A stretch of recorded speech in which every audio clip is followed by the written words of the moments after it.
Singh. So I just brief about Dr. Shivraj Singh. Dr. Shivraj Singh completed his BSc Honours Agriculture from the Sri Karn Narendra College of Agriculture, Jobne, Rajasthan. He completed his Masters and PhD in Dairy Economics and the Agri Economics, respectively, from the NDRI, that is the National Dairy Research Institute, Karnal, Haryana. Since August 2012, he is working as an assistant professor in the discipline of agriculture economics at Sardar Kushinagar, Dantewada Agriculture University, Sardar Kushinagar, Gujarat.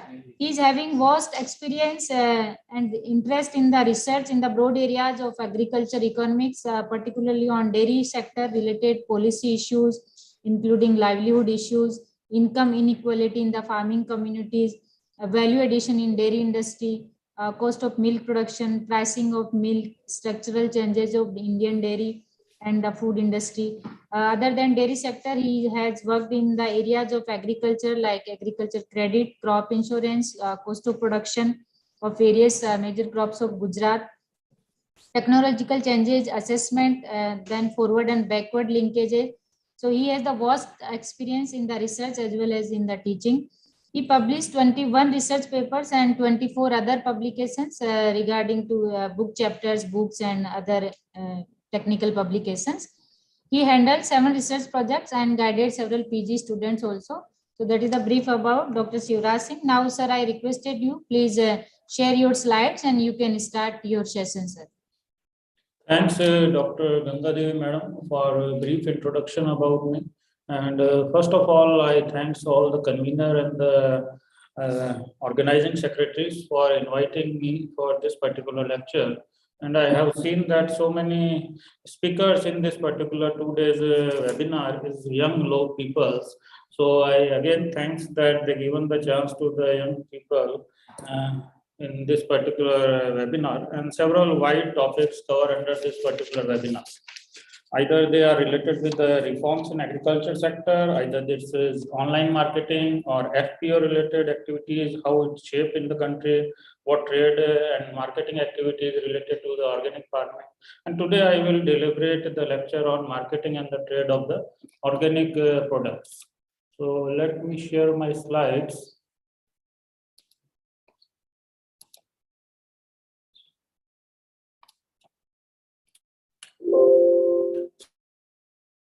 Deliver the lecture on the marketing and the trade of the organic products. As we aware about that, organic agriculture is not new for us. It's a very preemptive agriculture. Initially, due to the modern agriculture practices, again, we are today discussing the organic farming as a whole. So we know a number of definitions are there regarding the organic farming, but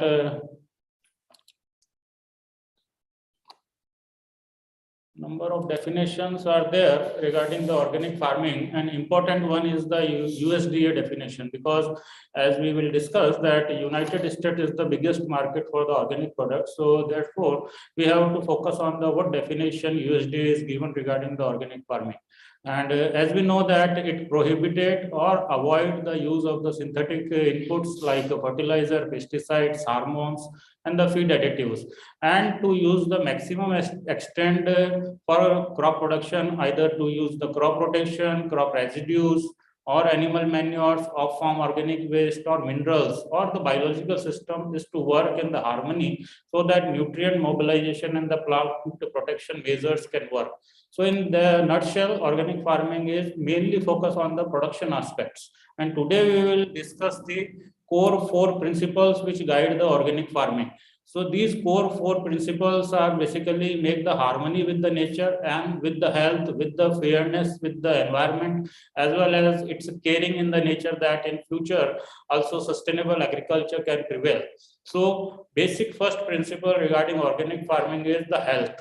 Health, either human health or whether it is soil health or it's a planet health as a whole. So that is one core principle regarding the organic farming. Then second major core principle is here fairness. Fairness in terms of environment. Whatever production practices we follow in organic farming, they keep the balance in the nature and the use of natural resources also.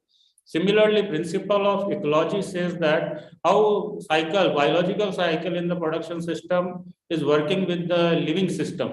and how it can sustain in the near future. So that's the core third basic principle of the organic farming. And caring principle says that how current population as well as future generation can use the natural resources or agriculture resources for feeding the population, current population as well as future population. So these are the core four principles associated with the organic farming. Here it is important to discuss these because whatever be the certification procedures are involved regarding the organic farming, they basically take care of core principles. How this organic farming is more prominent or more important for the whole ecosystem or for whole country as a whole, as a planet.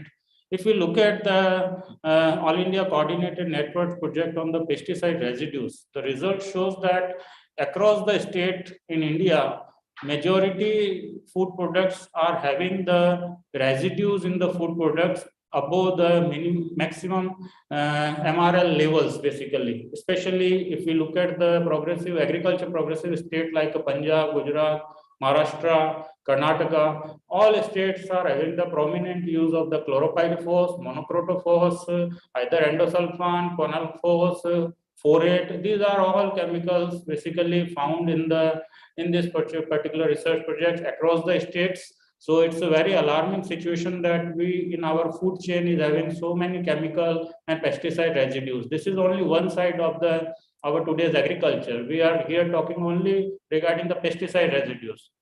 If we go by other residues, either it's hormones, either it is fertilizer residues, so many list is there that our today's food system, our food chain is basically contaminated by so many chemical things. So here very alarming situation is there. Similarly, if we look at what different agriculture commodities are, whether they are also having the above the MRL level regarding the pesticides, then also it is true that either it's fruits, vegetables, cereals, milk products, every food product is having the contamination level below or above the MRL level set by the government agencies. So all over our near about our food chain is contaminated with the pesticides and all these chemicals. So let's look at what globally how organic agriculture, organic farming is taking the shape, what the global scenario regarding the organic farming is concerned, because these all issues are associated with the human health and the sustainability of the agriculture. So first we look at what global scenario regarding the organic agriculture is concerned. If you look at across the continents, then Europe is one of having the largest area under the organic farming, and it's 16.52 million hectares. Similarly, Oceania is also region that is having 35 million hectare under the organic farming. So these two subcontinents are having major area under this, and Asia is having 5.9 million hectare land under the organic farming. And the size of organic market globally is 106 billion euros, which is taking big shape over the period of time. That also we will discuss in later on. And the top three countries in the organic market all over the world is the United States is having the largest market. It's a 44.72 billion euros. And the next is the Germany and the France, equally having the 11 billion euro market size. And the top two countries which are having the maximum area under organic cultivation is the Australia, which is having the 35.68 million hectare under organic agriculture. And India is having the highest number of the producers associated with the organic cultivation. The figure is 1.37 million farmers are doing the organic agriculture. So in this way, this clearly picture shows that the major organic market is the United States, and 42% share occupied by US, and the Australia is having the highest area under the organic agriculture. Then similarly, majority of the farmers who practice the organic agriculture is associated with the India, and the larger scope for organic farming is becoming nowadays because 25% per annum is the growth rate in organic market. So this shows that the global market is expanding all over the world, and India is also having the larger share in terms of practicing the organic agriculture in India is concerned. And similarly, if you look at what global organic market is, then across the regions, Europe and North America are the two major organic market. They are having 48 billion euros share in the total retail sales. And if we look at the per capita consumption of the organic food, then North America is having 132 euro per capita consumption of the organic food. Similarly, Europe is also having the 55.80 euro consumption of organic food per annum. So these are and the overall, if you look at then world level, 14 euro per capita consumption of the organic food, which is below the advanced countries or developed countries, basically. Then if you look at the major countries which are having the largest share, the country-wise, if you look at them, as already discussed, that US, Germany, and the France is the major market share occupied by these three countries. And the majority of the developed countries are having the good market for the organic products. Therefore, India is having the scope to export either organic foods. That also we will discuss how much share India is having in the global export of organic foods. And if you look at the overall growth rate of organic food sales, then from last 15 years, this market has expanded from 21 billion US dollar to the 97 billion US dollar over the last 15 years, which is almost 5 times growth in 5 times increase in the global market of the organic foods. So this says that the trend says that in future also global organic market will expand exponentially. Then similarly, if you look at number of commodities which are undertaken practice organic, cereals are having the prominent share, 38% share in the organic production. And the next is the green fodder. As we know that in green fodder is basically produced for livestock rearing, especially with organically produced the milk and other dairy products. And the oil seed also having the major share, 12.56% in the global organic production. Similarly, dry pulses, textile, especially cotton, and the sun is also having the larger share in the organic production. Vegetables are having very meager share in terms of organic production. Maybe these will increase very larger proportion. And if you look at the globally organic products, then which countries are exporting to the world market, then China is having the prominent position. They are exporting around 0.43 million metric ton of the quantity of organic produce. Ukraine and Dominica Republic is having the respectively larger share in the global organic export market. India still is having 0.018 million metric ton quantity global export to the world market. And if we look at the commodities which are exported to the global organic market, then it's tropical fruits and the fresh or the dried nuts and the spices are having the highest 0.089 million metric ton exports, and the oil cake is having 0.39 million metric exports. Then cereals, wheat and cane sugar, wheat and other commodities are having the larger share in the global export market of the organic products. Then if you look at the state-wise, which states are having the prominent position in terms of the area under the organic cultivation, and results clearly here shows that Madhya Pradesh is having almost we can say that 35% share in the India's total acreage under the organic cultivation is Rajasthan, and the Madhya Pradesh is having the subsequent position in the total organic production in the country. And overall, we are having 43 lakh hectare under the organic cultivation, and respectively, total quantity highest produced by the Madhya Pradesh, which is 13.92 lakh million in terms of the production produced by the Madhya Pradesh and the Maharashtra and the Karnataka. So the results clearly here mention that 57% area is occupied by the three states, Madhya Pradesh, Rajasthan, and the Maharashtra, and in terms of production, 72% production is mainly produced by the Madhya Pradesh, Maharashtra, and the Karnataka states. And this clearly shows that organic farming, either in terms of production or in terms of acreage under the organic cultivation, is mainly concentrated in the 3 states. So we will discuss later on what basic policy reasons that there in Madhya Pradesh majorly organic produce is produced. So that we will discuss later on what are the basic reasons for that. And if you look at the how organic products produced in India, which commodities are having the larger share, then oilseed is having production, sugar crops, cereals, millets, fibers. These are having the larger share in terms of production of organic products. And India as a whole producing only 0.017 total production organically. So it shows there is a large scope to produce the food products organically. And later on we will discuss what are the basic roadmap for that, so that we can achieve the larger share, larger production in terms of organic agriculture is concerned. And the commodity wise, if we look at as India, then major findings shows that oilseed is having the 32% share in the organic production, and the second major share is occupied by the sugar, which is having 19.13% in the organic production. Cereal and millets are overall occupied 17% share in the organic production.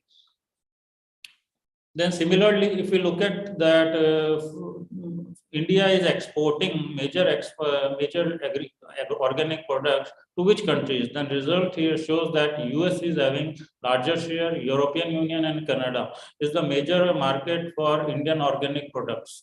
And similarly, if you look at the states, then Madhya Pradesh, Maharashtra and the Gujarat, obviously they are the highest producers of the organic products. That's why they are able to export the major these agriculture commodities from the India. Similarly, if you look at the processed foods is having the larger share in terms of exports, oil seeds, including the soybean, and the cereals and the millets are having the larger share in terms of exports from India regarding the organic products is concerned. Then similarly, if we look at that, earlier we have discussed that Madhya Pradesh is having the highest share in terms of acreage under the organic production as well as the production also. So what basic reason and how policy guide the organic farming in India? The evidence is clearly shows that if we look at how Madhya Pradesh is taken the larger share in the organic production. Then in 2005, Government of India initiated or framed the policy for organic farming. And the Madhya Pradesh is a leading state which framed its policy called State Policy on Organic Farming in Madhya Pradesh in the year of 2010. Under this policy, they have clearly mentioned that what process, what certification process should be followed, who will do what in the timeline. So a resultant in the state particularly, so many initiatives are taken at the grassroots level and resultant organic farming taken the shape in the Madhya Pradesh. If we look at the basic reason, administrative reasons, then first they identify the areas which are having the less influence of the chemical fertilizers. And they identify the zones, villages, gram panchayats, and the blocks and the districts like Mandla, Dindori, Zabua, Alirajpur. These are the districts that their administration identify for scope of or expanding the organic production in these regions, and they prioritize these things. And resultant, they form the group level certification of the organic farming. For that, they form the primary producer institutions like producer companies, production unions, cooperatives. Under these organized, or you can say the institutionalization of the organic farming, Madhya Pradesh has become the focal point for production and the marketing of the organic produce under the single window system, and as well as government and the non-government interventions also for creating the awareness and creating the new dimension for the research and development. Organic agriculture taken the proper shape in the Madhya Pradesh state.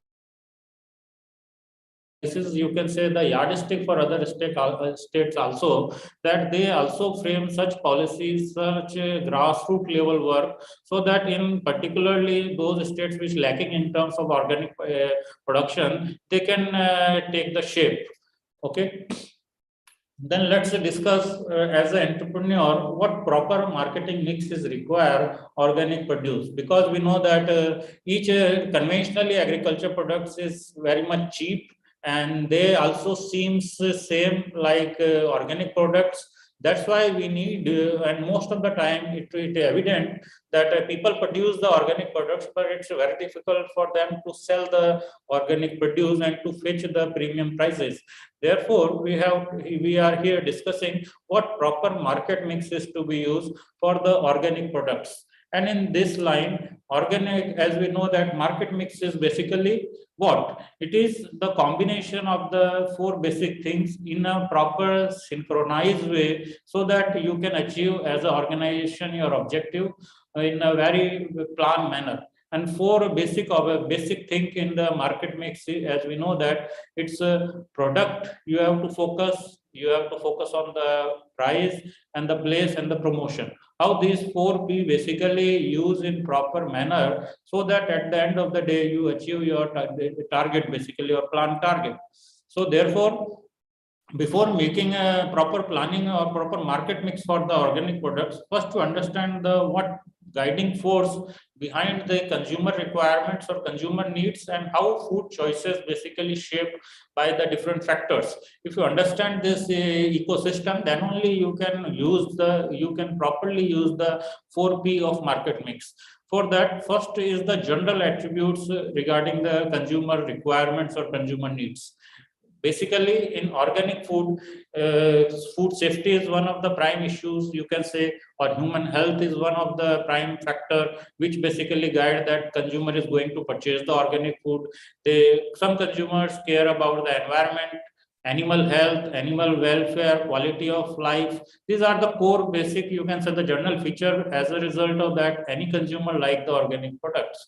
Similarly, some commodity specific attributes also consumer desire, like what visual appearance of the food products, how it tastes, what nutritional value it deliver, and what value is associated with the organic products, how it's fresh or not. These are the commodity specific attributes which guide or which basically consumer requirement from the product is concerned. As well as if you look at the what factors determine the consumer choice to purchase the food products, either it's organic or whether it is inorganic food products. So one basic factor here is a biological factor.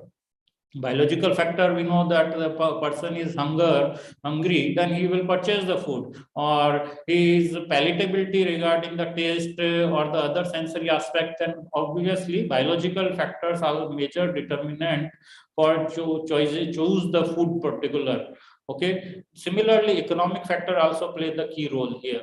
Cost, how much cost is associated with the product, how much at what time it available, what income group consumers are having, and what the availability of the food with the consumer. So these four factors basically comes under the economic determinants. Similarly, physical determinant, how easily product is accessible by the consumers, whether a consumer is having the particular skill is required for cooking the food product, and how much what time constraints under which consumer is. These factors also affect what consumer is going to purchase in the market. Similarly, social factors like culture, family, peer, social group, these also determine what meal pattern or what food pattern consumer is going to follow or choose. Similarly, psychological factors, what the mood of the consumer, what stress level and all that. Similarly, what attitude consumers are having, belief system they follow, and the knowledge about the food products. So these are the 6-7 basic core determinant factors which play the role any consumer is going to choose the organic food or whether he will choose the alternate food. So these in psycho, this is the consumer psychology, you can say. And if you look at the all this discussion, if we keep in mind and we design our 4P regarding the market mix of organic products, then only your product, or you can, as an organization, as an entrepreneur, you can increase your sale of organic products. So let's discuss what the product is basically in terms of organic product is concerned. As already we discussed how it tastes, how what is nutritional value, what particular distinguished feature is associated with the food products, at what time it's available in the market, what packaging is, what quality it ensure. These are all basic core feature associated with the organic food. So these are the product associated factors, and they should be there. The core thing is acceptability of these things also be the prime principle here whenever you design your market mix for the organic products. Similarly, price is the also another important factor, because as we presume that organic food is having the costly than the other alternate food product is available in the market, because its cost of production is higher. In initial 3 years you are not getting the proper yield of the organic food. That's why normally price of organic product is higher. And in this scenario, to get the premium prices from the consumer, you have to educate the consumer, as well as you have to ensure that you delivering the value to the consumer. Then only consumer will pay the premium prices. So here you need look at the affordability also, but at the same time you convey the message, you what price you are charging, it deliver the value to the consumer, it add the value to the consumer's life.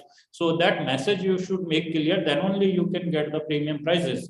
Similarly, promotion is important market mix here, because organic agriculture is to distinguish from the conventional food products. There, whatever message you want to convey to the consumer, it should be very much clear, and you have to show them in the product that what values are associated with the organic products. Similarly, fourth particularly place is important one, and here so many innovations are taking place in today's marketplace scenario, and especially in terms of organic products is concerned. There is two major channels are here: direct marketing and the indirect marketing, as you know that. But overall place is important determinant factor in the organic product sales. So these four factors, if you use in proper sync, then only you as an entrepreneur can increase the sales of the organic products, and your business model can sustain. So let's next discuss what the product is to be. Products attributes basically, one is the taste. Organic product is to deliver the taste to the product. That is the core of any product. It should deliver the taste to the consumer. Similarly, what nutritional benefit consumer will get from the organic product, that also you have to deliver in the product. Again, it is not quantitatively deterministic that what health benefit consumer will get, but at least you should ensure that whatever product, they ultimately benefit or supplement the health of the consumer. Similarly, you have to be very focused in this particular category, what animal breed you are using. For example, you are using the indigenous breed for any milk production, then you should be in that category, you have to focus. Similarly, what plant varieties you are growing, whether they are the old varieties, they are not having the hybrid and all that. So in that play also, that area also can be wide scope having the product categories. There's seasonalities. You have to respect the seasonalities. What it means, you don't produce the product which is off season, because always consumer are having the assumption that if product is available in off season, whether it may be stored somewhere in the cold storage, or whether it is in control condition it has produced. So that also you keep in mind. If your product is organic, then respect the seasonality, seasonal availability of the product also. Similarly, visually product should appear organic. Okay, that also we will discuss in the promotion category also, how it should be. And the packaging should be aesthetic. It should cover the proper message to the consumer, how organic product and how quality can be ensured. Then quality consistency also one of the factors here, because of the certifications are associated with the food products. So these are the product features. Similarly, price is important factor here, as we already discussed that whatever price we are charging premium price for the organic products, message should be conveyed to the consumer that whatever they are paying, the product is delivering that value to them. Okay. Similarly, you have to build the loyal consumer and interact with them, and at the same time you propose some price schemes for the loyal consumer, so that loyalty can be built with the consumers. Similarly, you have to clearly identify and make the distinguish the product prices by offering some schemes like if you are purchasing our products, then you are paying for a particular tree or for the animal. Like several companies nowadays is advertising in the way that if you purchase our product, then 1 rupee is to be go for girls education and like that. So that kind of sharing schemes should be message should be conveyed to the consumer whenever you are charging their premium prices.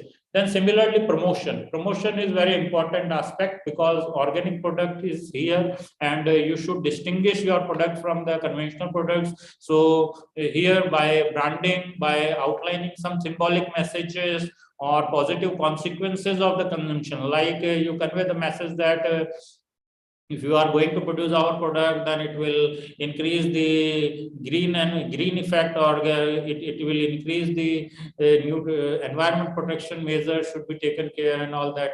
Similarly, quality consistency is also important aspect that you have to ensure in the communicate to the consumers, and proper labeling should be required for the organic products, what nutritional value they deliver. So all these factors comes under the promotion categories. Similarly, we have an important market mix is the place.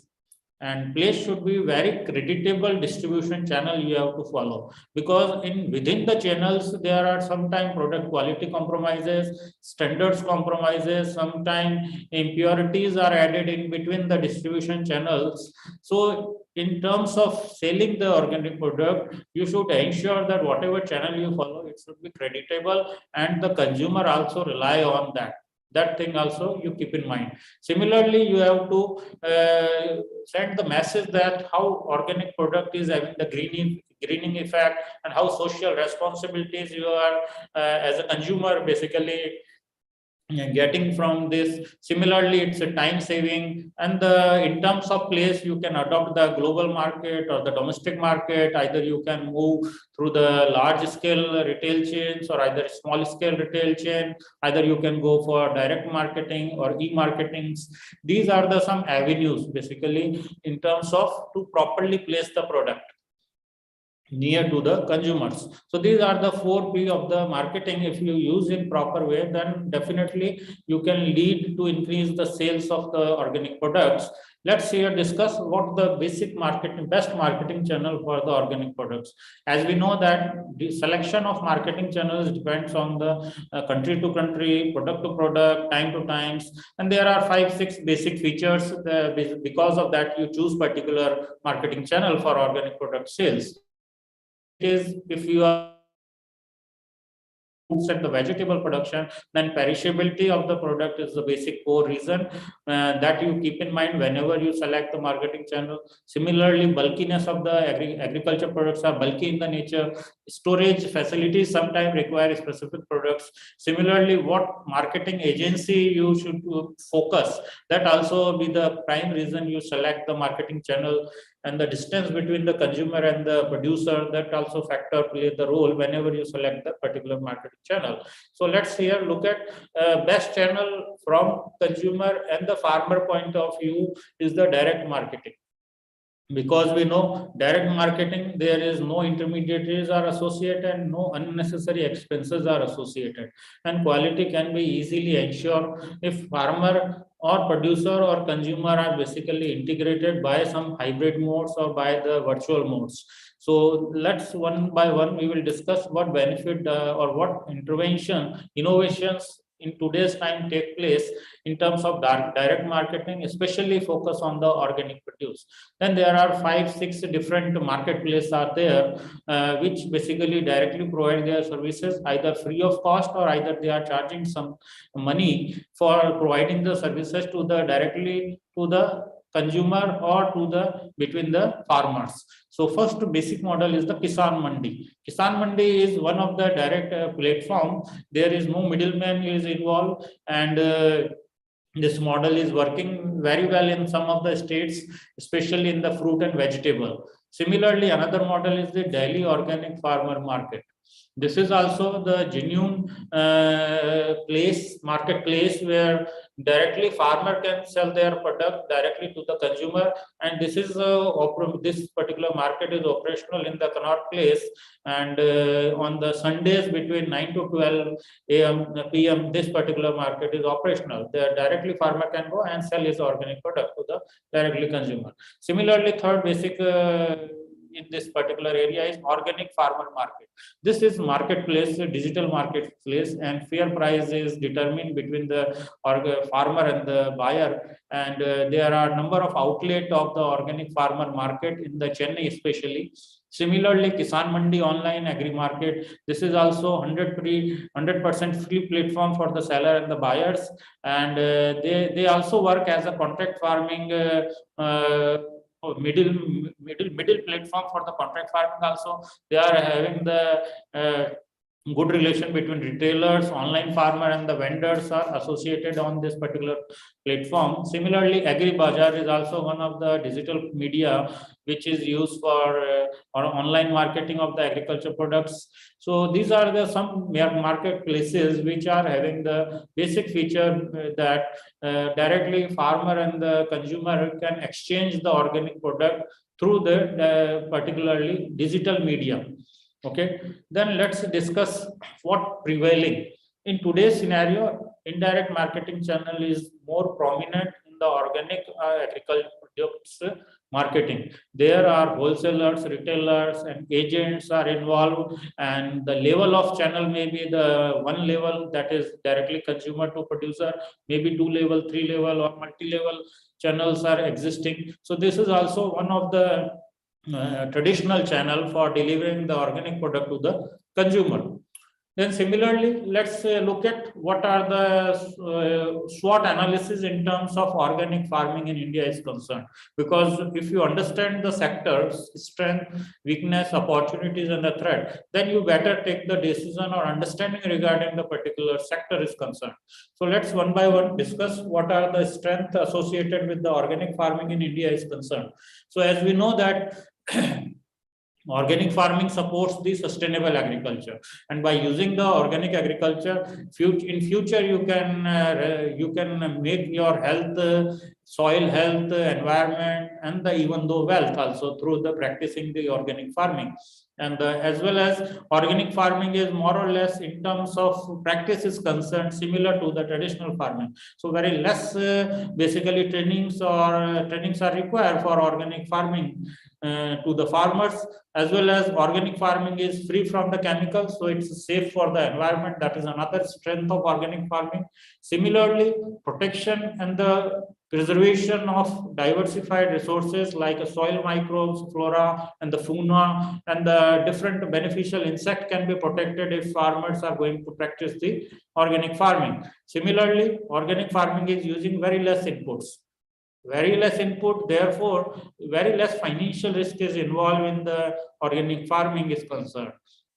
As well as some consumers are also having the knowledge about the health benefits associated with the organic farming is concerned. So these are some of the strength organic produce is having or organic farming is having. Similarly, weakness in terms of organic certification is very much costly for the small and the marginal farmer, as several studies says that around 20 to 30,000 rupees is required for the certification at individual level. Therefore, Group certification is important, that we will discuss what are the schemes are available for that. Then similarly, another weakness in organic production is the conversion yield of the organic product in initial 3 years is less than the conventional farming is concerned. So in initial 3-year, farmers are not getting the yield as they are obtaining in the conventional farming. That another weakness in initial year, farmers sometimes give up the organic practice, organic production due to this particular reason. Similarly, limited farmer also having the minimal skills in terms of what practices they have to follow in the organic production. Therefore, some trainings are required to remove this, or some institution support is required to the farmer to remove this particular weakness is concerned. Similarly, research findings also in the initial stage in terms of organic farming practice is concerned, which practices are the best practices. There are no scientific or research guidelines are available for particular crop, for particular regions. That is another weakness in the organic farming is concerned. Then similarly, organic farming supply is very irregular because of the limited availability of the inputs like biofertilizer, biopesticides, or day by day decreasing the animal population, livestock population. Resultant, farmers are unable to get the quality input for organic farming is concerned. Similarly, no country, at country level, we don't have the uniform policy for the organic farming is concerned. No incentive programs are there for the organic farming is concerned. At country level, at state level, we do have different policy, different incentive mechanisms, but they work in different states in different way. But there is at country level, there is no proper policy is concerned in terms of incentive is concerned, and that delivery is always the issue.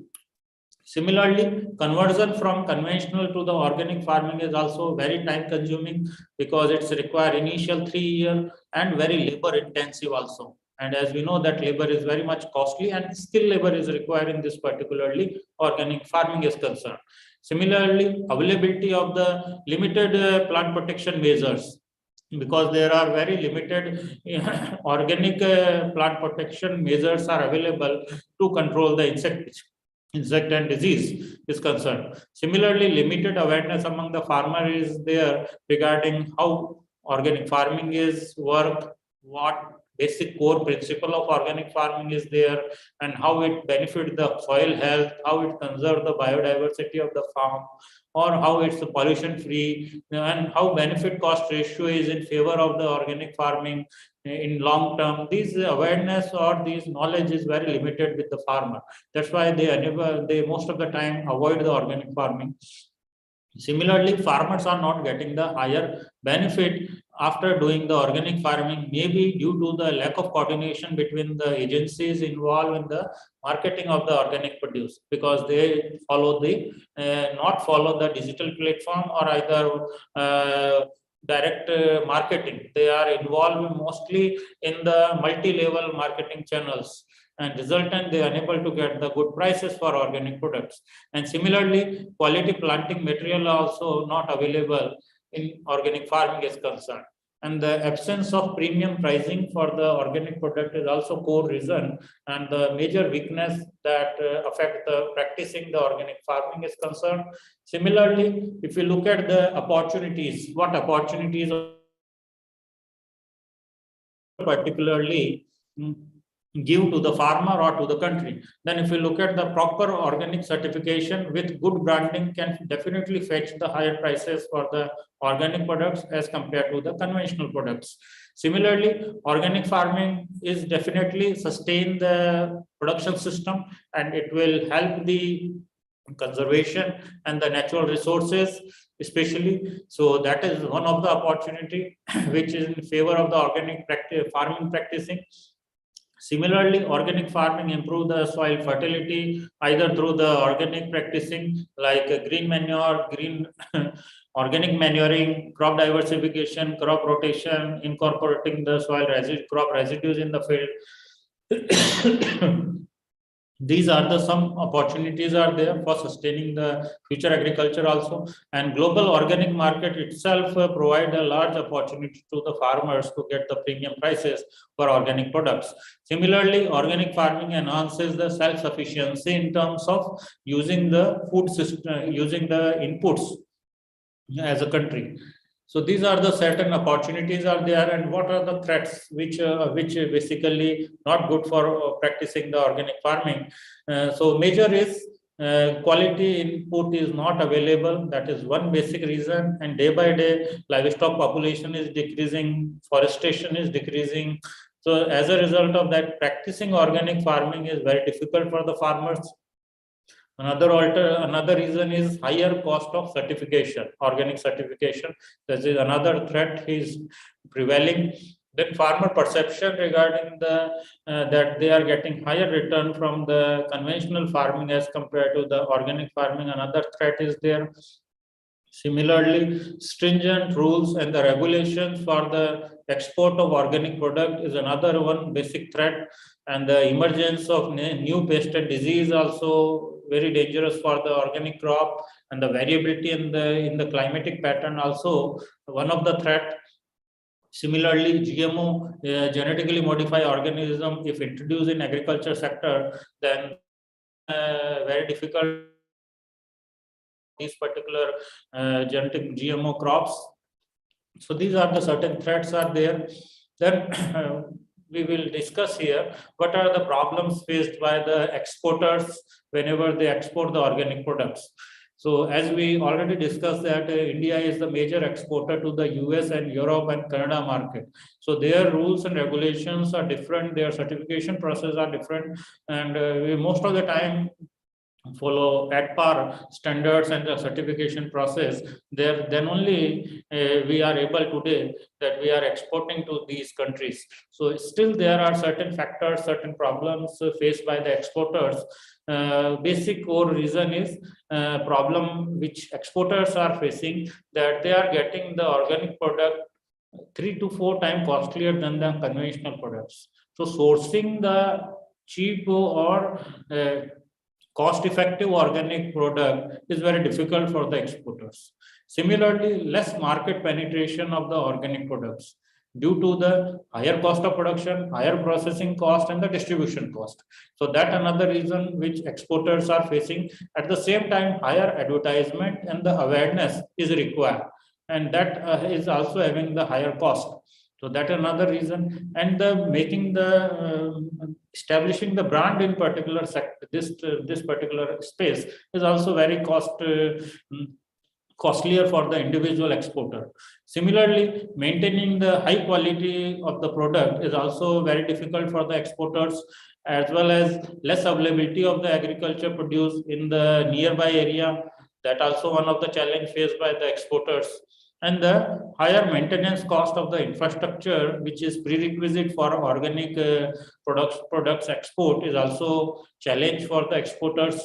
And the changing climatic conditions and the taste and the preferences of the consumer is also one of the area which is having the basic challenge for the exporters. Then as well as higher and the varying nature of the quality standard, because in international market, whenever you export the product, then you follow the varying. We always, as an exporter, you always face the problem of the varying nature of the standards, quality standards. They require a lot of documentation and all that.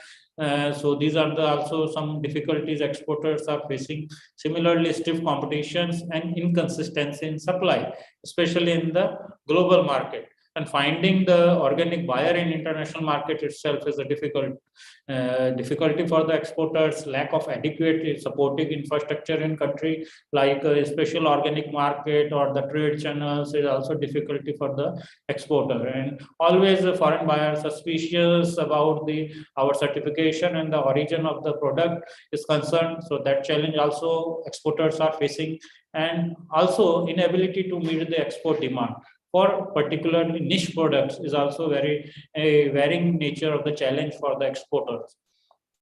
Then let's discuss what organic farmers are facing the problem. As already discussed partly in the SWOT analysis, that lack of government support for encouraging the organic producer is also basic reason farmers are facing in terms of production, practicing the organic agriculture, then changing the biotic stress. That also farmers are facing a lot of challenges in terms of disease control, in terms of managing the abiotic stress in the crop. Similarly, higher cost of production and the lower yield in the initial 3 years of organic farming is major challenge, and due to that, most of the time farmer in between the production process leave the organic practice and they again move to the conventional practice of farming. So that is another problem producers are facing. Similarly, higher cost of organic input. Either it's a vermicompost, either it's a groundnut cake, neem cake, cow dung, or other manures. They are very much costly than as compared to the chemical fertilizers or pesticides or insecticides is concerned. So these are the also problem faced by the farmers. Other than that, quality of organic availability of the quality organic input, another challenge faced by the farmers. Timely availability of the organic input, another concern. Inconsistency in terms of unexploited opportunities also there in national and the international market, as well as availability of the biomass for organic farming is also one of the challenge for the farmer, and the higher cost of organic certification again at individual level is very much challenging situation for the farming, the organic agriculture, and absence of national level organic agriculture policy. That is the core reason that basically hamper the growth of organic farming in India is concerned. And the lack of regarding the how the certification is to be followed, process should be followed, what practices they do, what they don't do in organic farming. These are the basic reasons or problems mostly faced by the farmers. Then what are the number of schemes are there regarding the promoting the organic agriculture in country is concerned? Then one of the major core scheme or basic scheme under which majority of the area under organic agriculture is there is the scheme is Parampragat Krishi Vikas Yojana. This is very much a prominent scheme of the government of India, and in this scheme, instead of individual certification, this scheme focus on the cluster based certification. That scheme is concerned as a participatory guarantee system. This scheme is under this scheme, some NGOs or some you can say the foundations or federations basically play the role, or some institutional agencies play the role for certifying the cluster for organic farming or a large area for organic farming. For that, in this particular scheme, formation of the cluster, providing the training to the farmers or certification and the marketing support for organic produce is provided under the Parampragat Krishi Vikas Yojana. And in this scheme, assistance is provided like rupees 50,000 per hectare for initial 3 years, and under this scheme, 62% incentive is given for especially organic inputs is concerned. So directly this scheme is taking care the certification also, as well as providing the quality input at the subsidized price. So that in that way, this particular scheme is having a larger impact at grassroots level. Under this, majority in India, majority area is registered under the organic practice under the Parampragat Krishi Vikas Yojana. Then similarly, to promote the organic agriculture in the far-flung area of northeastern states, government started this, bring this particular scheme. That this scheme, under this scheme, this is third party certification. Third party certification means there is some designated parties are there which are having the specialization in terms of organic certification is concerned, and these third parties help in forming the FPOs in the particularly focus on the export of organic produce. And under this scheme, farmers are given the incentive of 25,000 rupees per hectare for initial 3 years for the organic inputs. That may be organic manure or biofertilizers or some other inputs. And under this scheme, support for formation of the FPOs, either in terms of capacity building, in terms of post-harvest infrastructure is concerned, up to 2 crore rupees is provided under this scheme. So recently to Sikkim also, Government of India announced the Sikkim as an organic state. So this scheme is having the larger role in the northeastern region to make it export hub for the organic products. Then similarly, we have the third major scheme under this. Government is providing the incentive for capital investment subsidies to maintain the soil health management. Okay, under this, state government is provided directly, individual level as well as the state level, both level, central government is providing the assistance to promote the organic agriculture. Under this, central government is providing 100% assistance to the states by setting the mechanism for fruit and vegetable waste can be used for making the compost, or agro waste can be used to make the compost. In that line, support is provided. Similarly, at individual or the private level, 33% assistance of the cost is provided under this particular scheme. So this particular scheme mainly focus on the how quality input is to be delivered to the farmer by using the fruit and vegetable waste or the agro waste. So this scheme also one of the flagship scheme of the Government of India to promote the organic agriculture in the country. Similarly, we have another scheme, that is National Mission on Oilseed and the Oil Palm. Under this scheme, government is providing 50% subsidies to the tune of the rupees 300 per hectare for different components like biofertilizer, supplying the rhizobium culture or the phosphate solubilizing bacteria and other inputs.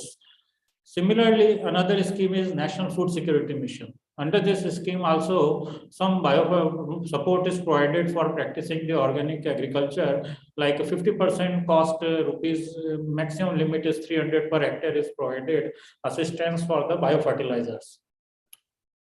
Then another flagship scheme of Government of India is the National Program on Organic Production. This is the oldest government scheme under which institution mechanism and its implementation is, especially how organic agriculture is to be practiced, how its registration is to be take place, what standard should be followed for organic production. These all frame under the National Program for Organic Production, and all information, either it's related with the certification, what criteria should be followed for accreditation of the inspection and the certification body. All these things laid down by this particular policy, National Program for Organic Production is concerned. Then another scheme is the National Horticulture Mission. This scheme is launched by the Government of India to assist the 85% for the development programs, and remaining 15% is provided for the state governments, funded by the state governments. Under this scheme, a lot of awareness is created among the farmers as well as at the input distribution level also, so that organic agriculture can be easy for the farmers. And under this scheme, especially vegetable cultivation is supported to the maximum extent of rupees 5 lakh for the group basis level, and if group is having the 50 hectare land, then up to maximum 5 lakh rupees assistance is provided. So this also one of the important scheme which at country level is available. Thank you.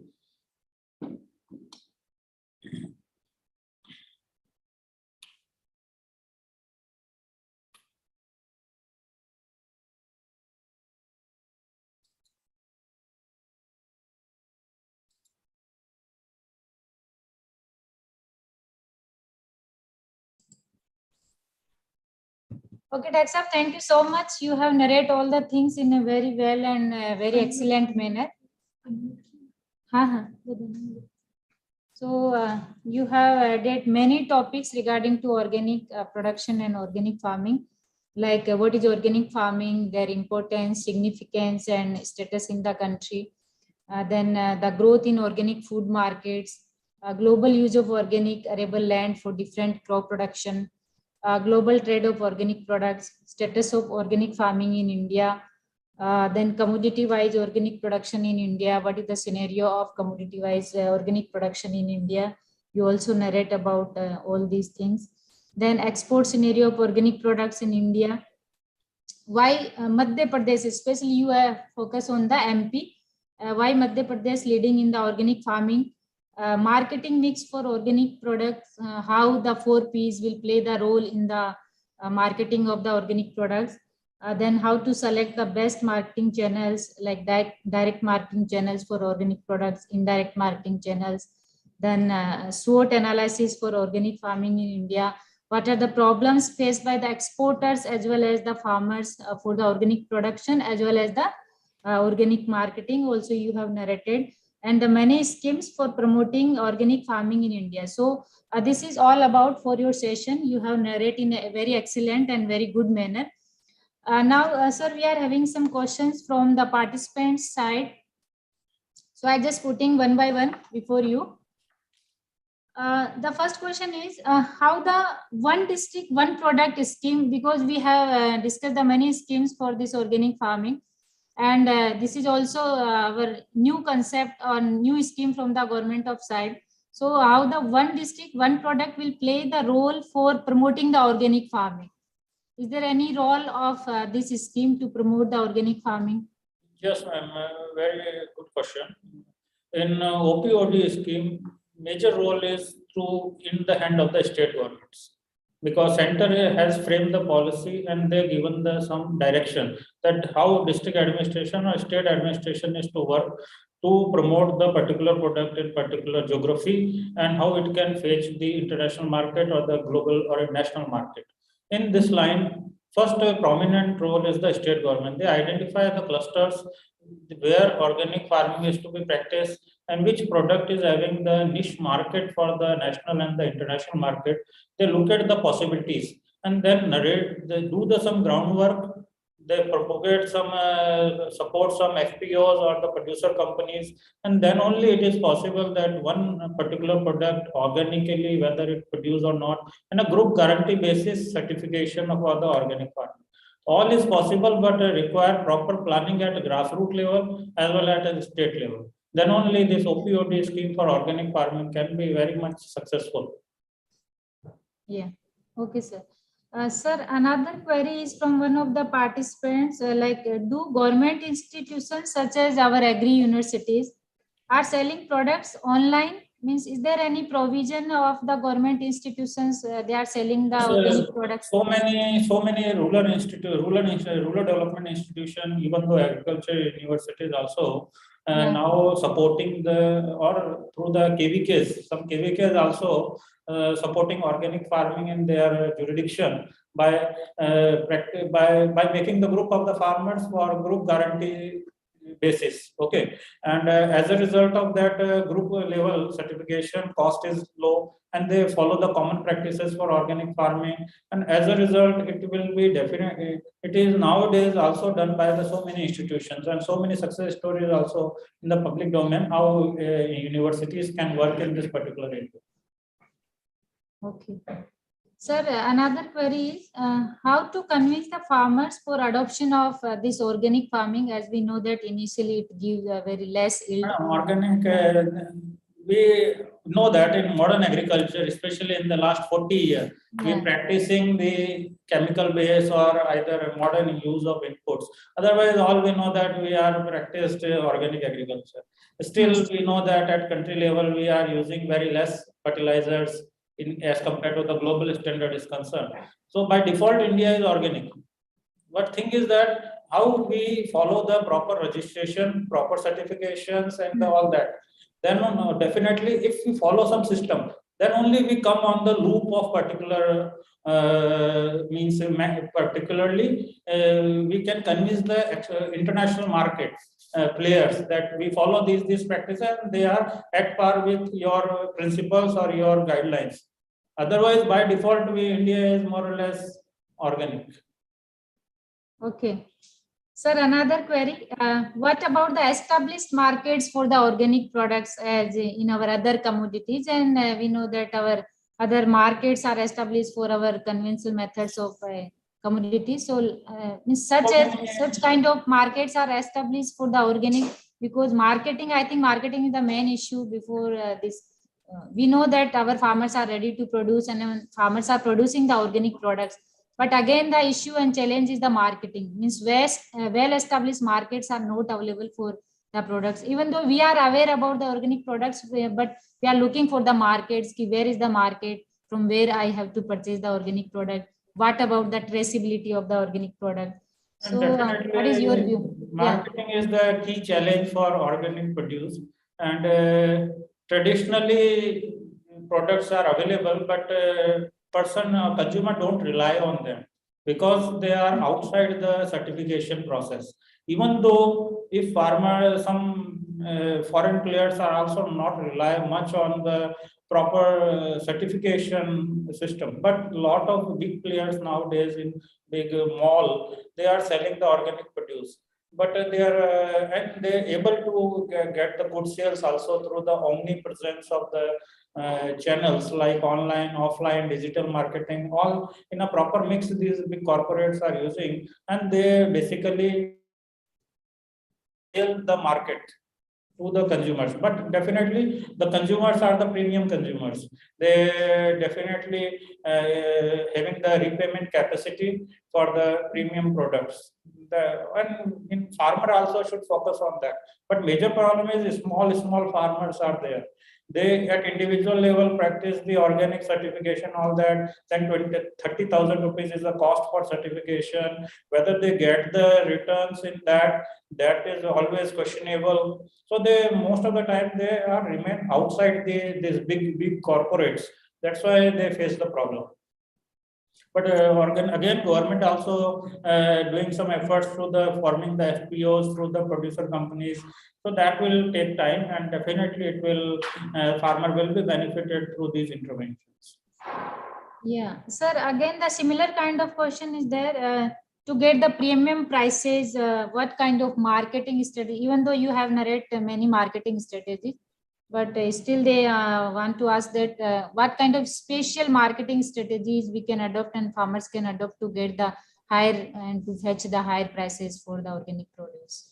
Like madam, we have nowadays listening the family farmer concept. Yeah. In cities, people most of the time not rely on the packet that says that it is organically produced, it is having so and so certification.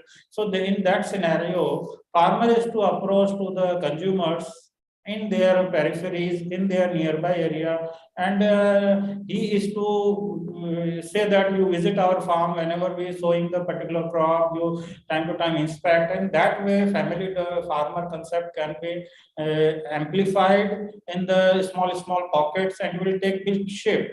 Because relying on the product is very much a convincing thing, because a customer in India also people 2-3% population is having good income. They definitely can buy the product at high prices, but they also having the doubt regarding the certification and all that. So in that scenario, farmer is to approach to the consumers, and nearby they know the consumers. Then only it is that not at any cost to the farmer. They don't need certification even though in this situation. So in that way, with minimal some efforts is required from farmer side, then it will be big shape. It will take definitely big shape. Okay, sir. Sir, one more, some other queries are there. Yes, the share of wild harvest is more in India, as we know, yes, as compared to our cultivable land for the organic produce.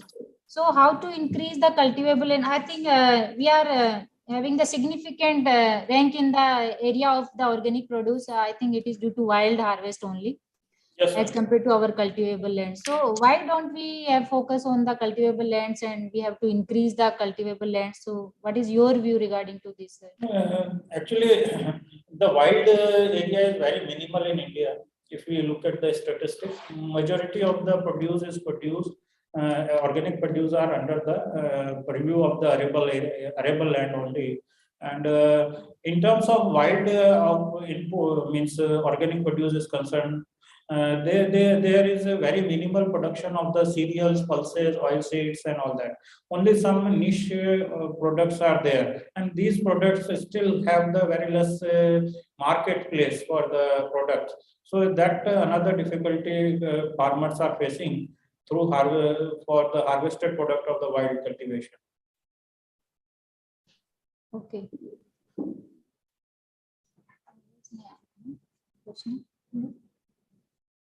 Okay, sir. Another, already we have discussed, I think, how the other states' policies are different from the MP. So why, sir, MP is especially giving the special supports and MP states? Means it is the state policy, or it is a state policy. Some like areas and the wild areas available for this organic. It's a state policy, as well as majorly we are exporting soybean basically, oil seed as well as soya cake, and the soya cake and all that basically used for organic production in Western countries. So for exporting soya meal from India, they need the certification that whether it is organically produced or not. As well as Madhya Pradesh started very early in terms of organic production. They frame their state policies, and very definite authorities they are given to the concerned departments that who will do what in what timeline, and proper manner they monitor all these things. And as a result of that, if you look at then 30-40% area, 35% area is under the Madhya Pradesh only in organic production, and they even do exporting also. So as a state policy here played a big role. And a lot of states learned from them, and they also initiated in this line. Yeah. Sir, another similar question, like what about the traceability of the organic products? So we ensure the quality. We know that after certifications, then the cooling period is there. So what about the even cooling period? Then how it will be traced? Now the product is organic, we can say. And so is there any criteria and any traceability things? Only through the certification.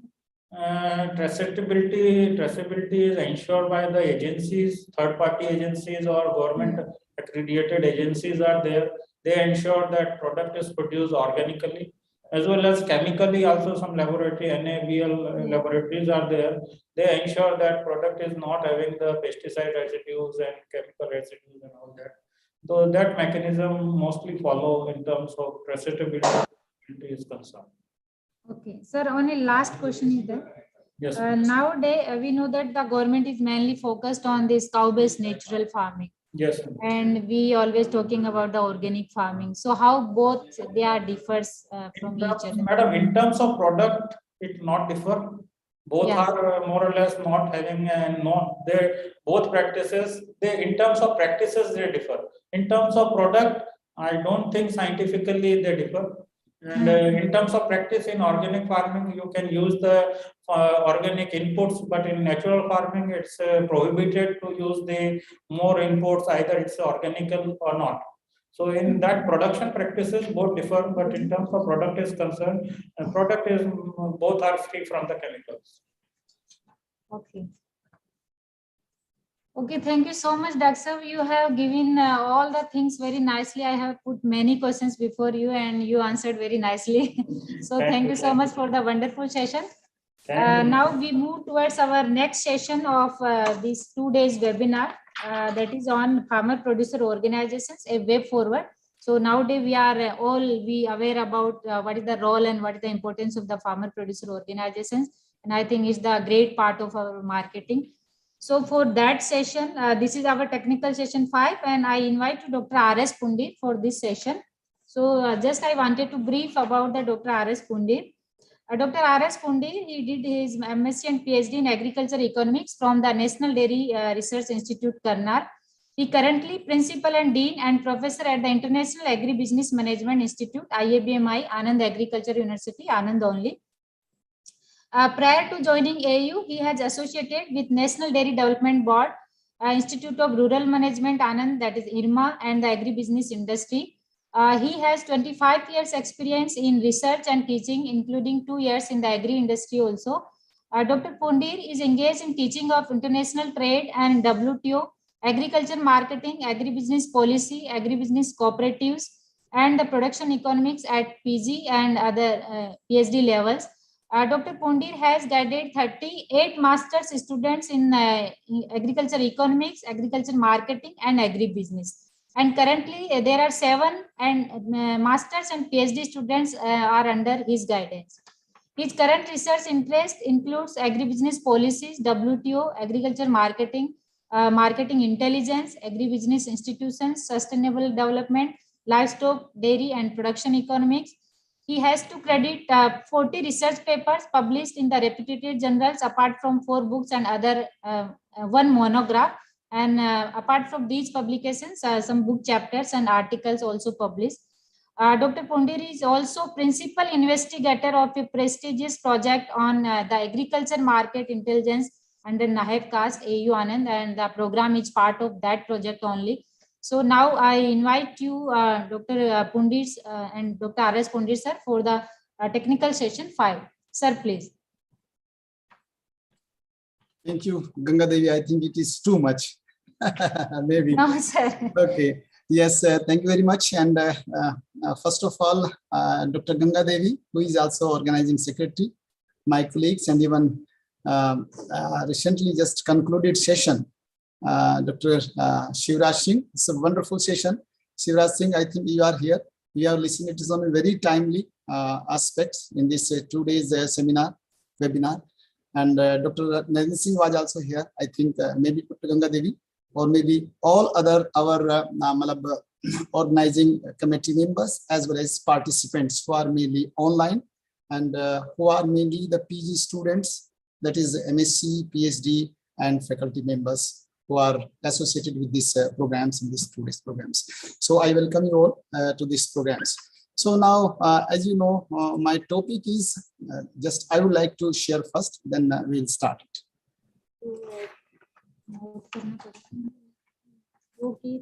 Dr. Ganga Devi, can you see it? Yes, sir. Yeah. Yes, sir. Okay, so we can go ahead. Yes. Yeah. And the time allotted may be at least 1 hour, 1 and a half. Yes, sir. It's up to you, sir. 1 and 1.5 hours. Yes, ma'am. This is all right. So first of all, actually in farmer producers organizations, way forward, the focus will be on the issues which are likely to come up in futures for making these farmer producers organizations successful, or maybe their challenges. But we also need to understand in the past, based on literature available, the most important point regarding farmer producers organizations as an academics is that we should understand, first of all, the cooperative sectors and some cases and some review of literature of some successful or maybe otherwise also some institutions, cooperative institutions and Apos also registered under different acts, and what literature says based on that. Because these farmer producers organizations, which are also under Companies Act as well as Cooperative Acts, their weaknesses or other things, or even the principles which are followed under these Apos are the same as that of cooperatives. So in this presentation, I have also added one section based on literature review as well as our own work. We have done some work while before even during our tenure here at AU, and before AU in IRMA, we had done some good work, 2-3 projects and NDDBs. So based on our work as well as some review of literature, we have done some review work, and major points, the issues, which are the issues which can help these cooperatives, mainly the Apos, today's Apos, to make them successful, and which needs a special attention by the policymakers and by all those who are associated with these Apos, which are being considered, not only being discussed as the buzzwords today for the sometimes, and now we have ministry also, exclusively full-fledged ministry, union ministry on cooperation, and most important area for anyone, including academicians. So this is also one thing. So let me go through first. This is a flow presentation, and this has been prepared from the point of view mainly from the students, PG students, and some other people who are in this area, in academics also, but very generic in nature, but very, very important. We believe this is the most important area today. We may not discuss one technical things or maybe like quantitative analysis using some formulas, other kind of things. But the most important from the point of view of the farmers, from the point of view of our economy, rural economy, and today some people are saying that that unless these farmer producers organizations are successful, which includes the FPOs under this maybe producers companies or in the cooperatives or in the trust, the farmers' conditions cannot be improved economically as well as otherwise. And it seems to be true. So let us see in this presentation, which is unique but very important. So this is the flow presentation. We shall be discussing something about the facts about Indian agriculture. The meaning of this thing is just to understand, because what we do today in India or in our country or developed country, things are same, but the ways are different. Their implications are different. So essential features of producers organizations, registering FPOs, or key differences between cooperative societies and PCs. So this understanding cooperatives and producers companies or farm FPOs we are calling, though FPO include all cooperatives as well as producers companies and trust all. But understanding this difference and review, because review based on rigorous analysis is available only of cooperatives, not of FPOs. We are having Dr. Ganga Devi is the team leader. We are having one projects on FPOs and at national level. So only few studies are available which are rigorous in nature. So we need to understand that's the difference between these two, and varieties services offered by the FPOs, how FPOs can help. Like we say, that's the downstream and upstream, both all the factors are included, and it address all the issues, both type of issues, backward, forwards. And principle for sustaining FPOs, nature of legal entities, various schemes for promotion of FPOs, briefly we'll discuss, benefits to the farmers through FPOs, key issues and challenges. Based on this all, for the success of FPOs and observations based on our work also. One brainstorming exclusively was on FPOs at our center at AAU, Anand. And we also have taken few things, and even Ganga Devi also presented maybe the yesterday. And we have taken the same things, few points, because this is exclusive on maybe the presentation on FPOs and FPOs a way forward. Just this is, we have way forward. This is all way forward indicating, but few selected points in way forward and few case studies. We have not given here the detailed case studies, but we can discuss these case studies because we have been involved at our level to some extent in all conducting these studies. What is coming out from these case studies and what are the implications and how these case studies may be helpful for making these FPOs successful. This is just about the flow presentation. And this is some facts about Indian agriculture. Though you may find, dear participants, you may find this kind of slides very common about the presentation, or for many people who are making this kind of presentation in economics or extension or management or general presentation for policymakers. But this has some meaning. You see the facts about Indian agriculture. We have land holding size 1.15 hectares and very marketable surplus, less marketable surplus with the farmers. It is unlike to that of the developed countries like USA or maybe Europe or maybe Australia or other countries. So the marketable surplus is very less, and the poor access to credit is still 25 to 36%. Institutional credits is short as far as the farmers are concerned. Though studies vary maybe 20% to 36%. But this is very, very important. Again, the farmer suicide kind of cases, though we are not supposed to discuss this in detail, but very sensitive issue. But again, farmers are forced to take sometimes extreme steps because of not finding the way to sustain their livelihood, their family, which is directly linked with the farming, and farming means marketing and income ultimately. And the poor market linkages, very poor market linkages we see, and based on many studies, it is well established that though we have the things on paper, but still the poor farmers, small and marginal farmers, they don't have strong market linkages. Means the market is there, but they are not getting the benefits of those markets. How they can get the benefits of the markets or this changing economic environment, this is the most important thing. And this is where the farmer producers organizations or the theory of collectivism works, which is taught in institutions in the detail. But now there is the time to understand the current of this theory and how those theories can help us. Though we can also discuss a few things about these theories, but here we are not interested. We are not interested in that. Poor bargaining power. So ultimately, what do we say? The poor bargaining. These all things or leads to the poor bargaining power of the farmers. And this is the area around which or centric to which we shall be discussing in this presentation, in this talk. So you will see that 61% of the rural households again are farming household, 85% of maybe the more than 27,000 rural critical markets are almost absent, means their facilities not up to the mark. We have the infrastructure, but how much it is capable to help the farmers or the people or the communities for which they are developed. And this is market yards and provides maybe more than 48% of the employment. This sector sustain around 70% population. These are some areas. And overall, we are concluding 2 points, that 85 to 86% farmers in our country are small and marginal, and they have very low or poor bargaining power. Based on these few points, selling features of agriculture sector in our country, these are 2 points which emerged, and they have the meaning. Meaning is whether in this changing economic environments globally, where we are not living in isolation, we are very well integrated with the international markets, nationally, internationally, we are not living in isolation.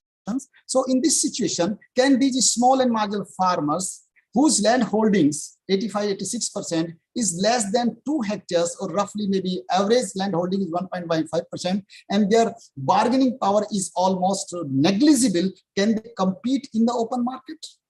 This is a serious question which all we need, whether academicians, whether policymakers, or all those who are interested for the welfare of the farming community, they need to think seriously. And if there are some problems, how to solve those problems practically in a doable manner, this is the area to do. And so can this situation or these points leads to a situation where we feel that we have a system, we have the system, but how the systems are not working, particularly the cooperatives, mainly the farmer producers organizations mainly after 2013, who have been maybe the formed or maybe have been converted, how they are working. If they are not working, what are the problems, what are the challenges, how to address them based on the lesson learned from earlier organizations studies, maybe the cooperatives or FPOs. So this is the basic, keeping this in mind, now we are moving in this presentation. So you can see the problem, the wheat is wheat. FPOs are there also in USA or Europe or other countries, but the nature of the members and their maybe the profiles is different. So the same cannot be quoted here. Many times we quote examples and maybe the lessons from some developed countries. So many times we feel they are mismatching. So this is one point which we wanted to understand from this our first section to understand the agriculture sector. Now let's go. When we say the reference, it's very interesting, though some may say that it is very generic in nature. Our ancient literature or maybe the scriptures is maybe the very ancient is the Rig Veda. Even Rig Veda says about the cooperatives, farmer producers organizations. You'll be surprised to know many people may like it, but ultimately our rishis, munis, the knowledgeable people in the ancient times have understood this thing and have documented in these scriptures very well. May you all have common purpose, may you have heart in unison, heart be in unison, may you all be the same mind, so that you can do work efficiently well. That is, several studies can be cited to show that persons perform at higher level of attainments in group situations than when working either alone or in competition with others. This is also supported by the Rig Veda kind of scripture, which is worldwide known, and the ancient in the ancient times it was known, still it is known, and people are working, many people are working, many people are trying to emanate some important lessons from these literatures, and in management particularly from the literature, maybe the Vedas or maybe the Ramayans or maybe the Mahabharata. Now in management particularly, because we are also having management institutes, that we are driving or we are trying to draw some lessons and how to implement that, so that our majority of the farmers or maybe the people we are working, their life can be made easier, or maybe their livelihood can be improved. So this is one reference. It's a very generic. And now what is the FPO? Already I discussed. FPO is maybe it is a part of maybe the organizations. FPO is incorporated either under Companies Act or maybe modified Companies Act, let's say this thing. And otherwise, or maybe second is Societies Act, Cooperative Societies Act. Basically, these are two things, other Companies Act and Societies Act. These have very, very important implications. Why under cooperative societies? Why under Companies Act?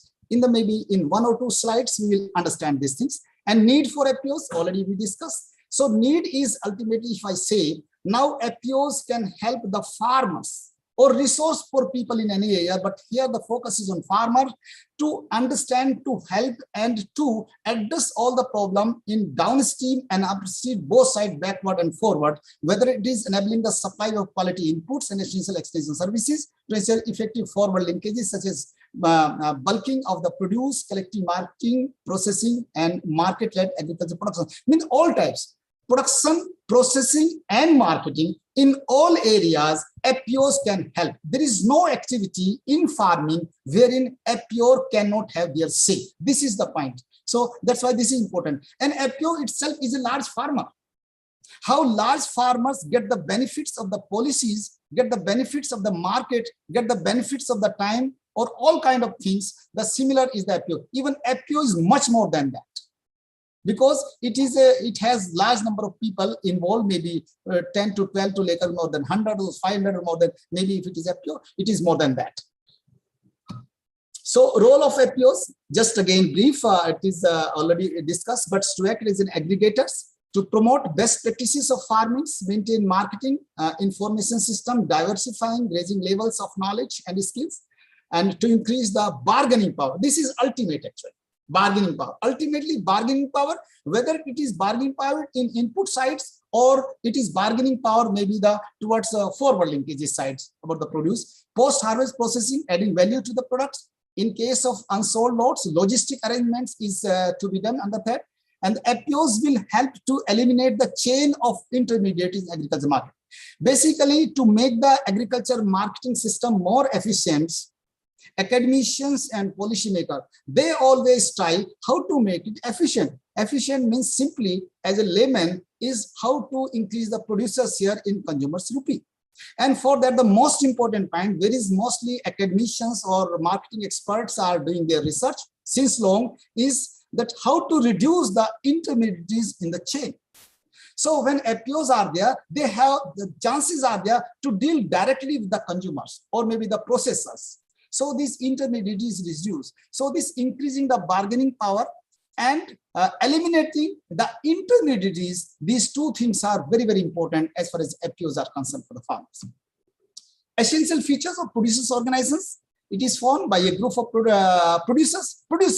They should be essentially the producers.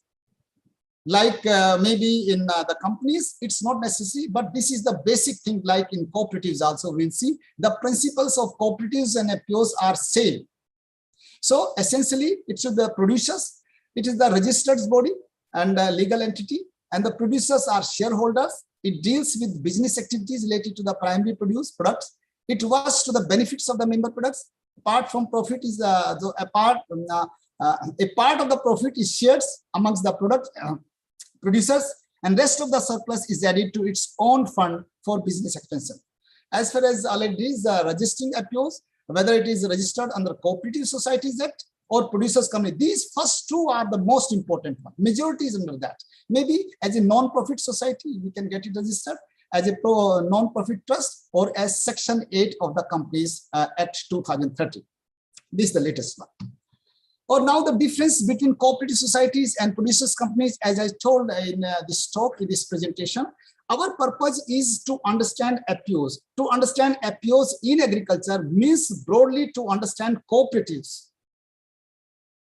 And to understand cooperative means we should have something about their legal acts, about their acts based on the studies, their strengths, their weaknesses, or maybe the challenges. So here the difference is given here. A few points, major points are given, 12 points. You can see registration under Cooperative Society Act, and it is under Indian Companies Act, Producers Company. We can see objective single product, multi-product, and restricted, and it is entire Union of India. This is one of the most important area. Let me tell you, quote some names of legends in our country we have seen. Dr. Kurian Mohandaria and L.C. Jain, the three legends in our country have fought maybe the lots throughout their life to make the producers organizations centric to cooperatives more successful. These three persons, L.C. Jain, Mohan Dharia, and Dr. Kurian, we call them legends in producers organizations or in cooperatives who have fought throughout their lives. So how to make them successful and how to reduce the interference from the bureaucrats, from the politics, or maybe other kind of things, how to professionalize these things. These three things are very, very important. So the name, though maybe these are simple things, but I think reading their histories or maybe the books or their profiles indicates that they wanted these FPOs, or maybe we call this cooperatives, to succeed. And to succeed them, there are needs to make them free from the clutches of the bureaucrats or the politicization kind of things. So here restricted in cooperatives, but in FPOs, that is producers company. So entire union, it's not limited to one state, but entire union is there. You can expand the business, individuals and cooperatives, or maybe the membership. But here any individual, group, association, and producers of the goods of service may be there, or share definitely non-tradable, here also non-tradable, but transferable within members at par values. And profit sharing limited, it is very limited, but commensurates with volume of the business. Again, this point, this entire union, the restriction, and this commensurate, this profit sharing with volume of the business is the most important point. Many times we say that the design is very important in case of FPO, in case of cooperatives. So design means how it has been designed, whether the person who is sharing, who is contributing less, is also enjoying the same thing, who is contributing more to the success, more to the budget, he's also getting the same. No. So design helps here how to make these organizations more viable and successful. So in case of producers company, the profit sharing is commensurate with volume of the business. Voting rights, one member, one votes, here also one member, one votes, but members not having transaction with the company cannot vote. Why I am saying here these things? Because these 12 points can be read, but because we have done some work, and based on that, we are just discussing here. Say for the meaning of this thing is one member, one votes. Okay, but if the transaction with the company cannot vote, suppose in dairy cooperatives, you see some people become the member just to get the services, the inputs, or maybe veterinary services, or maybe during the lean season when the prices are very high and private sector is more. So they stop the procure or pouring the milk to the dairy cooperatives, and they move toward the private sector, or with the traders or the vendors, dudhiyas. And when there is flush season, when the maybe 30 to 40% supply is more, then they come back again to the cooperatives. So these kind of things are there. They are based on studies, well documented. And this is true in case of fruits, vegetables also. In the time to come, these issues need to be addressed, and these issues need to be understood. And this should be taken as a lesson from the past. Okay, government control, highly patronized to the extent of interference, minimal. This is again the main government control. In the cooperative societies, so registrar, government control is there. Basically, they are the arms of the governments, we call these things, but it is very limited. But still, it is there, but it is very limited. And extent autonomy, it is limited. Fully autonomy, full or maybe the more autonomy is there in taking the decisions and bylaws kind of things, and it is there. Reserves created if there are profits, but it is almost mandatory if it is working in case of producers company. So it's mandatory. And borrowing power restricted as per bylaws, but borrowing limit is fixed by the resolution in general meeting. Again, very, very important in case of producers company or FPO. Producers company means here FPO. Okay. And relationships, the transactions based, and it is producers and corporate entity can together float a producers company. And the comparison of private limited company with the FPCs, again, though this is not much important, but because it is there in theory, so it is better to discuss in case of private limited company and FPCs in the time to come. Again, there may be chances conversion of FPCs into private limited company and private limited company into FPCs. From this point, I think legally this table seems to be very, very important. So minimum number of directors may be 2 in case of private limited companies. In case of FPCs, there may be 5, or membership may be anyone, or only primary producers or producers institution in case of FPCs. And number of members, minimum 2, maximum 50. But in case of FPCs, minimum is 10. This is again very important, though as I told, these kind of things, they are more theoretical presently, but in the time to come, there may be chances of conversion of one into the others. So voting rights based on one members, definitely it is also there. can be transferred again, the shares here, and can be transferred only to primary producer on price consideration, and share allocation open to investor and FIs, but not open to outsiders in case of FCI. This is a limitation for that. And conversion clause, again, conversion of private limited to limited is possible. Private limited means private limited company to FPC is possible, but other way around is not possible. So conditional subjects to financial limits, internal audit, but in case of FPCs, it is compulsory. These are very, very important points. When you were discussing, you are thinking whether to give this thing or not, but in the time to come, this is very, very important, because in the time to come, chances are there, a one type of organizations may not be yielding the results. So chances are there for its conversion into the others. From this point of view, is this table is good. So these are again most important, though briefly I discussed by variety of services offered by the FPO to its members. Varieties, as I told, that FPOs are involved in all kind of activities in the upstream and downstream, or maybe backward and forward, or maybe in the input side, or maybe production, processing, and marketing. All kind of activities they are involved, and they help their members improving not only the productivity of everything or the services or the quality, but ultimately they have a bargaining power.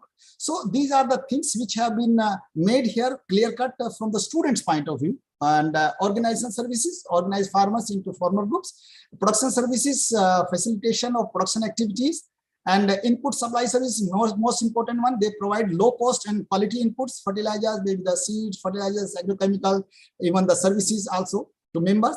Marketing services, direct marketing, as I told, the direct marketing chances are there in case of maybe the FPOs after procurement of the produce. And financial services, FPOs provide loans for crops, purchase of tractors, pump set, etc. Everything is there. These are in the future. Let's say many people say to us also, who are doing them? Only few FPOs are doing these kind of services. Number of services are there, but this is the scope. In future, they can do these all things. But the FPOs who are successful, or the companies in the producers companies who are successful, they will get the benefits of these things, and they will be involved these kind of things now. So procurement and packaging service, they are involved in that. Technology service, FPOs guide farmers for using best practices of farming kind of things. And insurance services also, even this is also a part. So far you may not get this thing, but this is a part of them. So provides various insurance like life insurance, crop insurance, electric motor insurance, etc.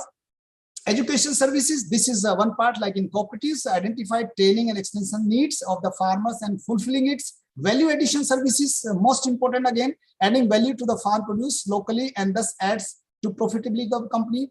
Welfare service, provide welfare services for improving health and safety of the members. And this is one very important principle also of the cooperatives. As I told, the cooperative principles and FPO principles are same. We need to understand them. So welfare services for all the members is again very important for that. These FPOs, management of resources, help to manage the resources like water, pastures, fisheries, forest, all soil conservations. And linking services, coordinate supply and demand of agri-produce by facilitating linkages between farmers, processors, traders, means all actors. We may call them all actors, agents, and maybe the factors.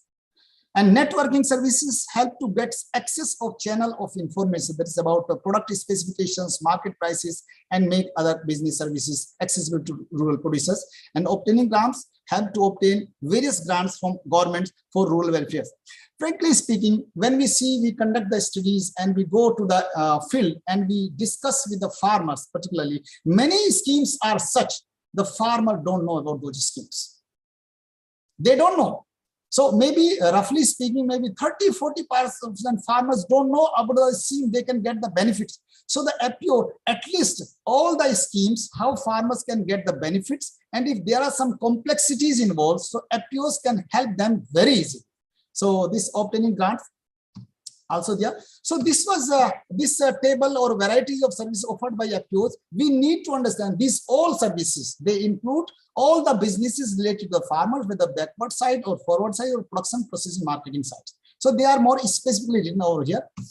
So principle of sustaining FPO developments, and these are the 7 principles. Basically, as I was discussing, that the FPO principles based on which these APOs, these organizations should work. The principles of the cooperatives and APOs are same. If principles are same, then any organizations is evaluated in compliance or in line with the principles. So the first principle is voluntary and open membership for these APOs. Only thing is that they should be the producers. The voluntary and open membership. Second is democratic farmer control, member control, farmer member economic participation, and autonomy and independence, education, training, and information, cooperation among APOs, and concerns for the community. These 7 principles are the principles of the cooperatives, but they are also the principles of the APOs. It means the cooperatives, APOs are not different. Their purpose is same. The principles are same. Only thing is legally, some APOs are registered under Cooperatives Act. This needs to be understood.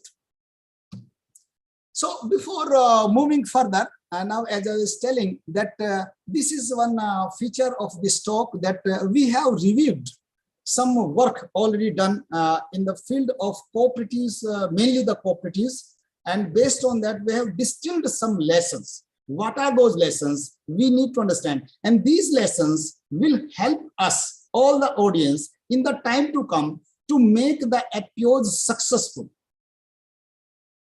So this is based on review of literature, and this is like issues and challenges for success of APOs. To make the APOs successful, particularly in the time to come, based on lessons learned from the cooperatives and some APOs which are not registered under Cooperatives Act, these are some of the issues we know.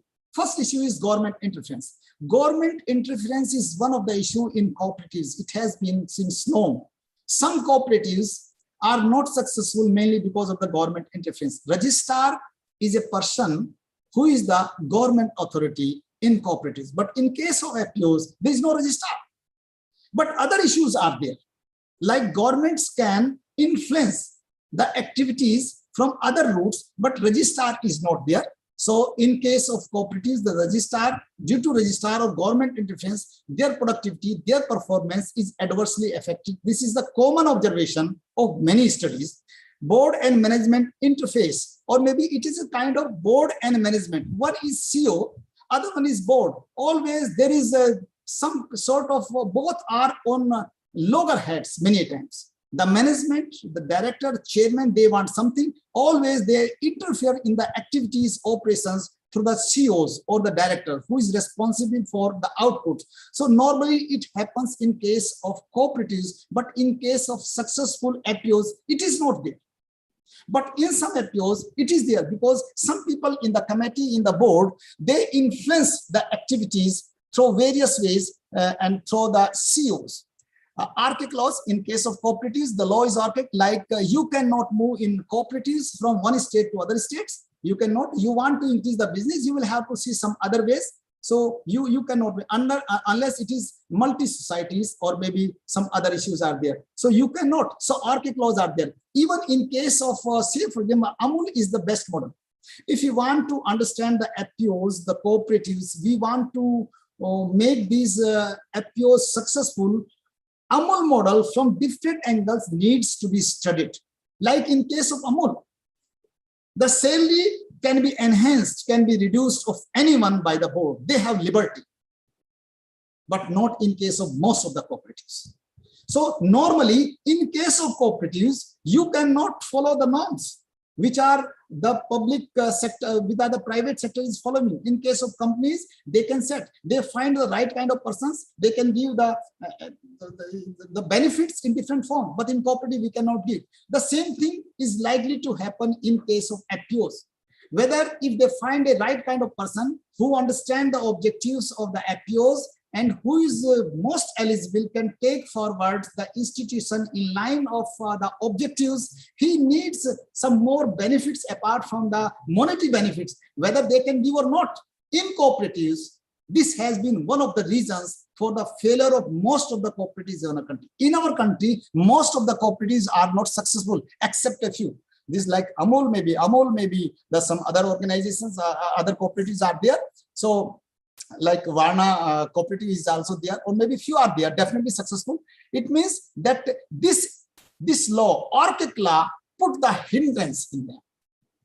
In case of Apos, there is no, at least theoretically speaking, there is no problem.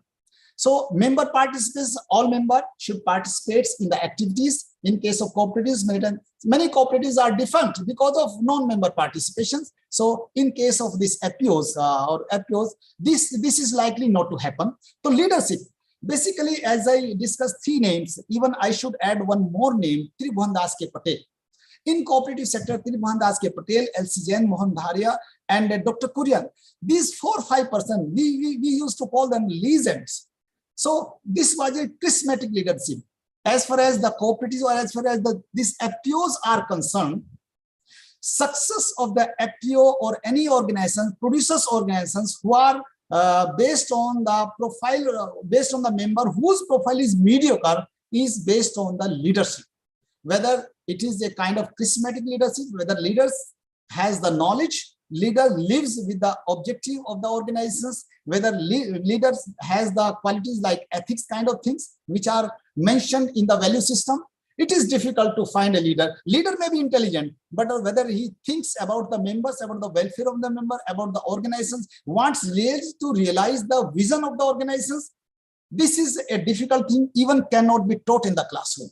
So charismatic leadership is one. If you see some organizations which have been successful, they have been successful, whether it is Tatya Kobe of Tatya Kore sub in maybe the Varna, or it is maybe the Amul, we call this Amul, or maybe the Korean Sab. So it was because of the leadership. Mainly, significantly, it was because of the leadership, because they protected the organization from the outside interference. It may be from the bureaucrats, it may be the politicization, it may be from other ones.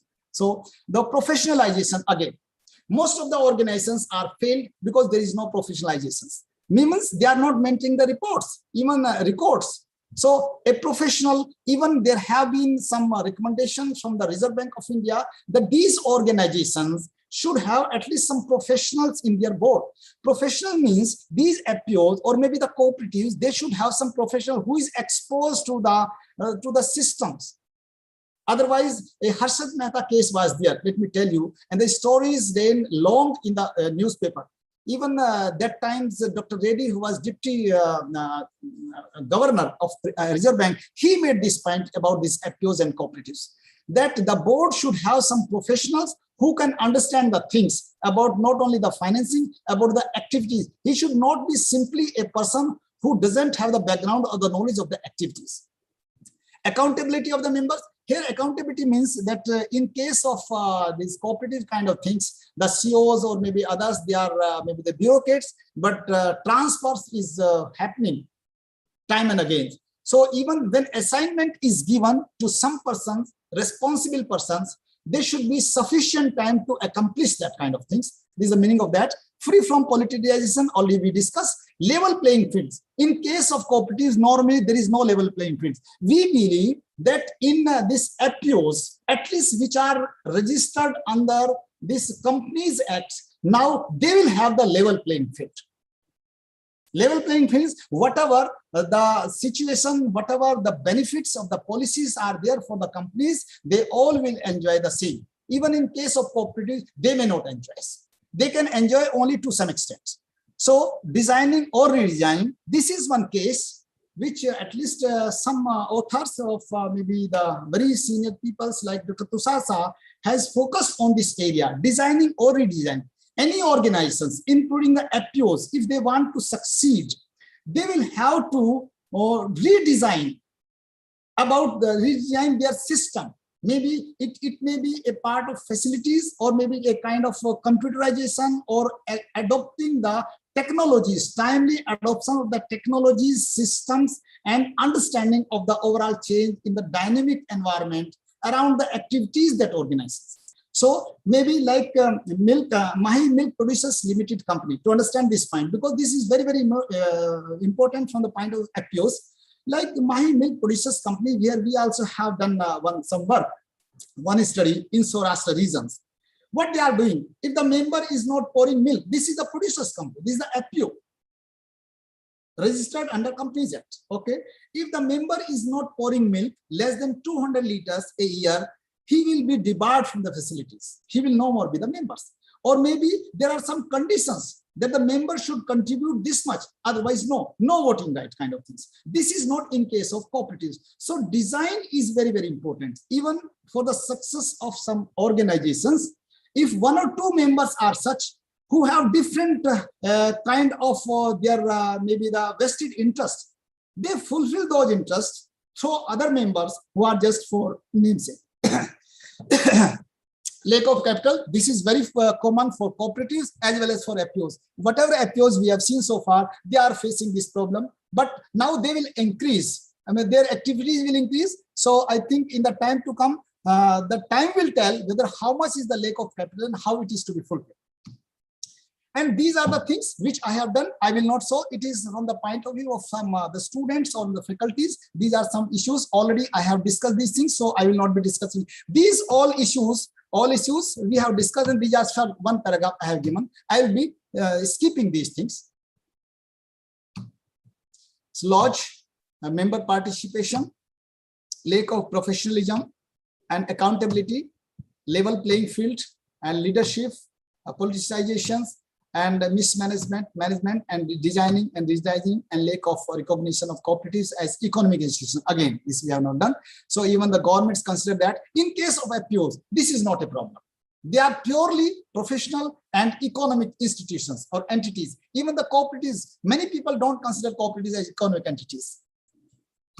So lack of capital, these are the things. So this was based on the available literature, our own work. These are the issues which needs to be taken care of if the APOs are to be made successful.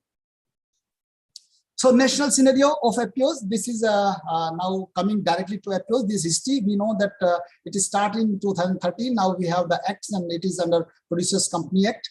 And in 18th, again, there are tax holidays for all the APOs below 100 crores up to 5 years. This is again 18 and 2020. Now the finance minister, as already we know these kind of things of Government of India, in budget announced the formation of 10,000 new APOs. We all know about these things. And now we have full-fledged Ministry of Cooperation.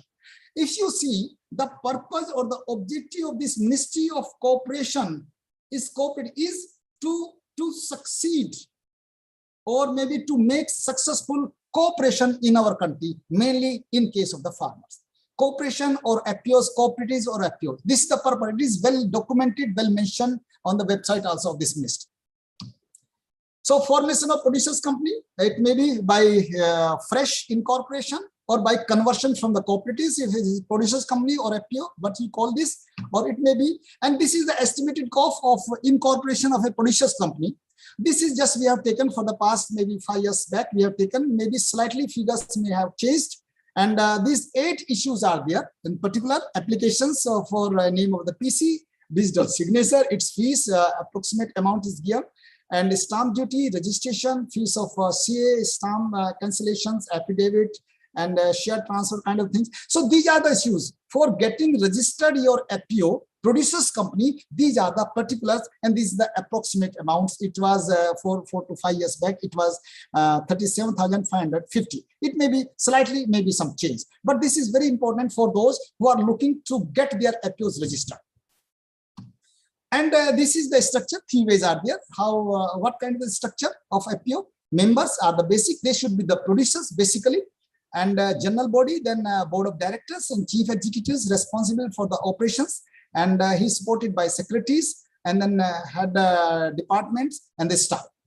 And this is the type for one producers companies. There are maybe 3 types of producers. Maybe 3 ways are there. One may be directly formed from the members. Say for example, at village level, the members can form the company, APO or producers company.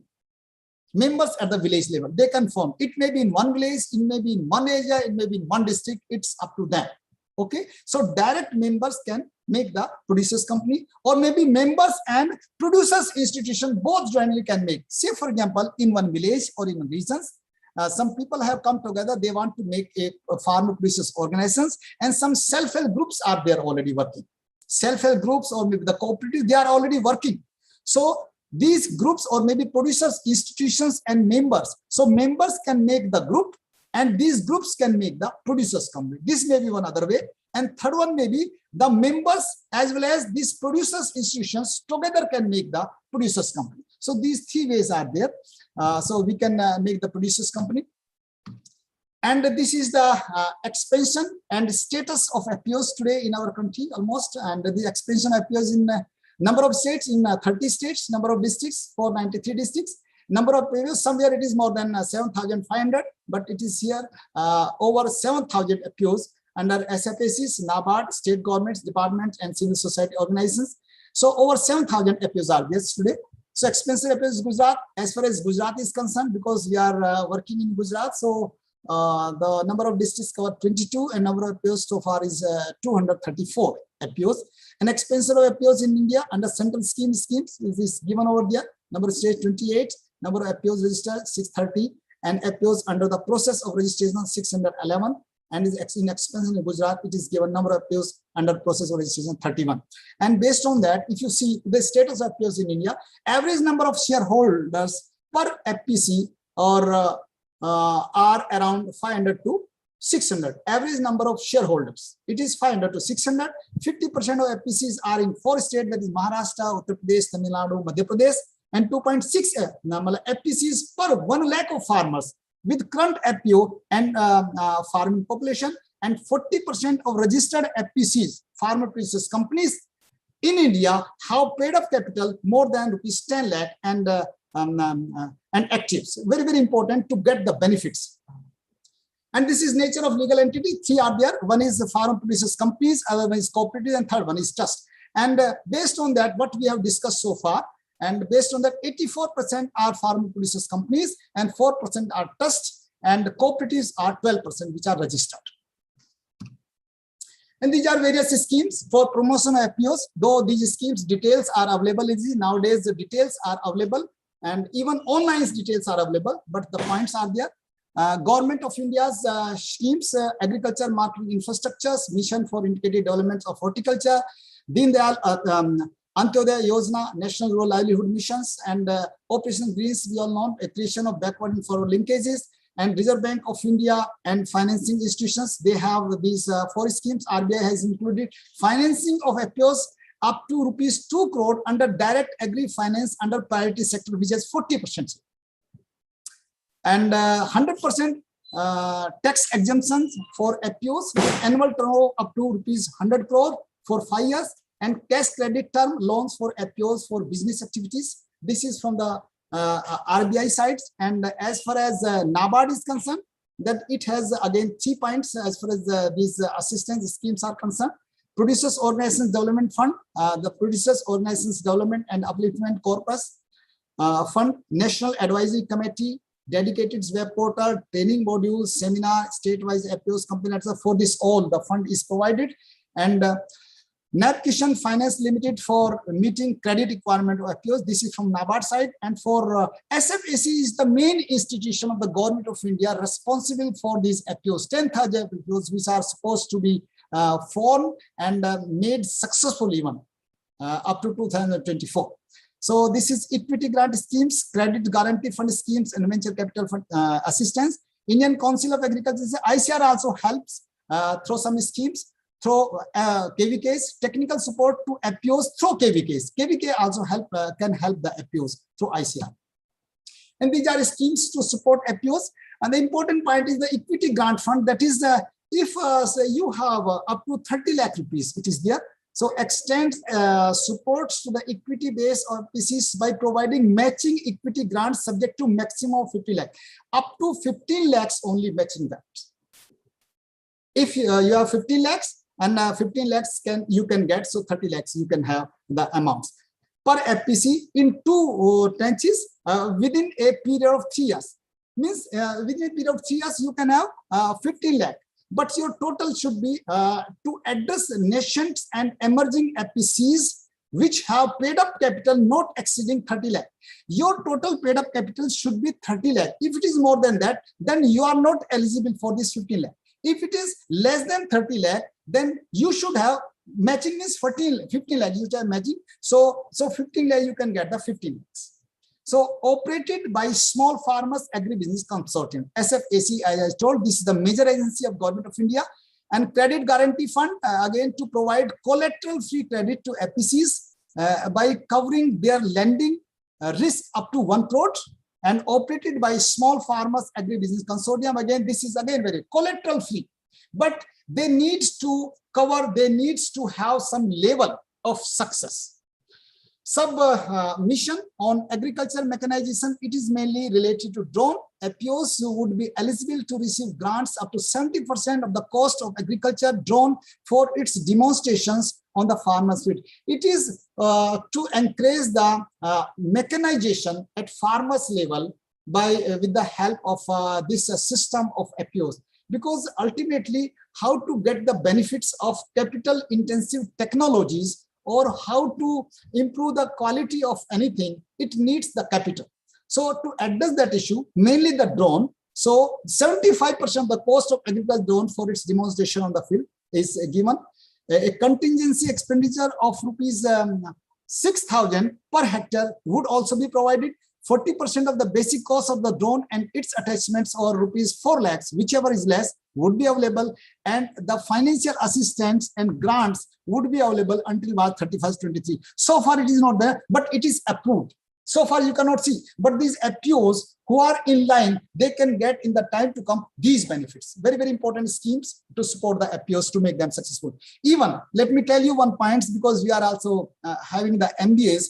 So for MBA students, for agriculture economics students, extension students, or maybe anyone in agriculture students, agribusiness is very, very important.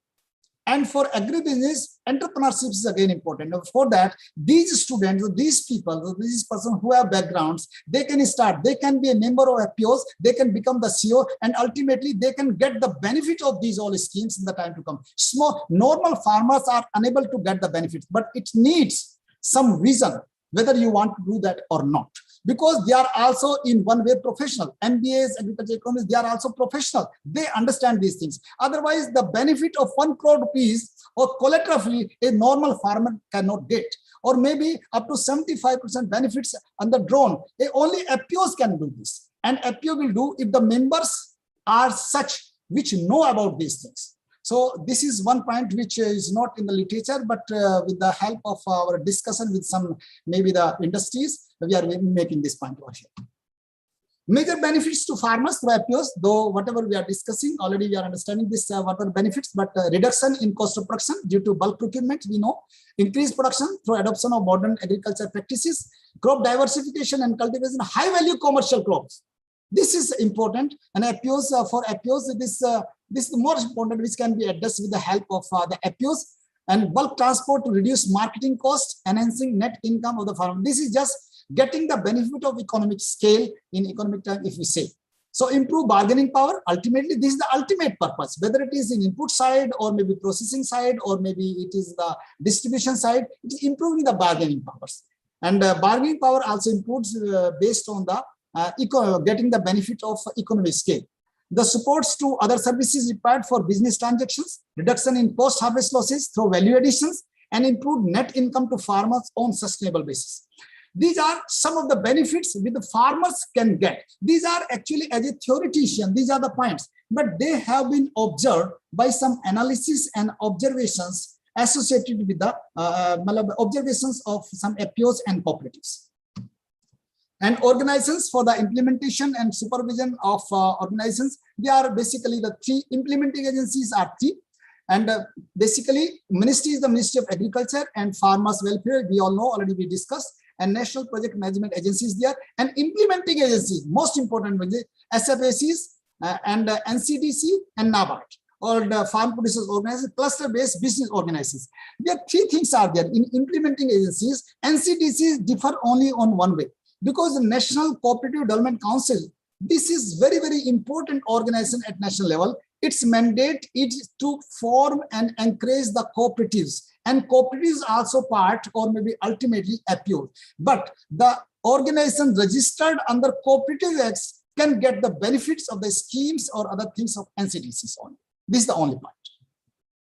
And for them, these are 3. And for each, these are some issues given. Ministry of Cooperation, what is there? So the purpose, as I told initially, that the aim of this ministry, recently we have a ministry we have formed, the government has formed a ministry of cooperation, aim to deepen cooperatives as a true people-based movement, reaching up to the grassroots and develop a cooperative-based economic model where each member works with a spirit of the responsibility. This is the purpose. Any person who is interested for the development of the rural people, farmers, or maybe the society at large, thinking that bulk line is resource poor, and this is the purpose for that. And this means that we want to make the cooperatives or Apos the reality in the time to come. This is the purpose for anyone to understand this. And these are all the details and what the government is doing.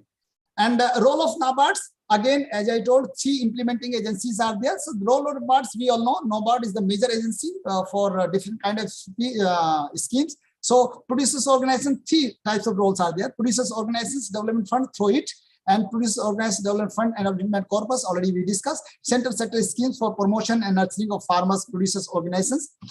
And for small farmers agribusiness consortium, what is the role? Role is in this way, like to build a sustainable agriculture sector by promoting and supporting farm producer organizations, to provide support for the promotion of farm Apos and through the qualified resource institutions. And it is a kind of licensing also and interlinking also, and making a whole, maybe whole ecosystem, understanding the whole ecosystem and making these institutions successful. It depends mainly on SFACs. So to provide the required assistance and resources such as technical knowledge, input, financial resource, infrastructure, strengthen the Apos, and to enable farmers increasing the market through their Apos, both as buyer and seller, and to create a policy environment, enabling policy environment for investment in Apos to leverage their production and marketing strength. So FSAC's role is much more than any other source. Ultimately, at the end of the government, it is the ultimate responsible body. And the NCDC's, already I told that NCDC's mandate is confined to Apos to be registered as cooperatives. And this is the only point for NCDC's. And this is implementation and monitoring mechanism. And for that, at national level, state level, and district level, they are for implementation at 3 levels. At national level, PAN implementation agencies coordinate activities and set policy guidelines, setting the policy guidelines for better PAN outcomes. This is at national level, that is the policy related, and state level to make efforts to mobilize the farmers.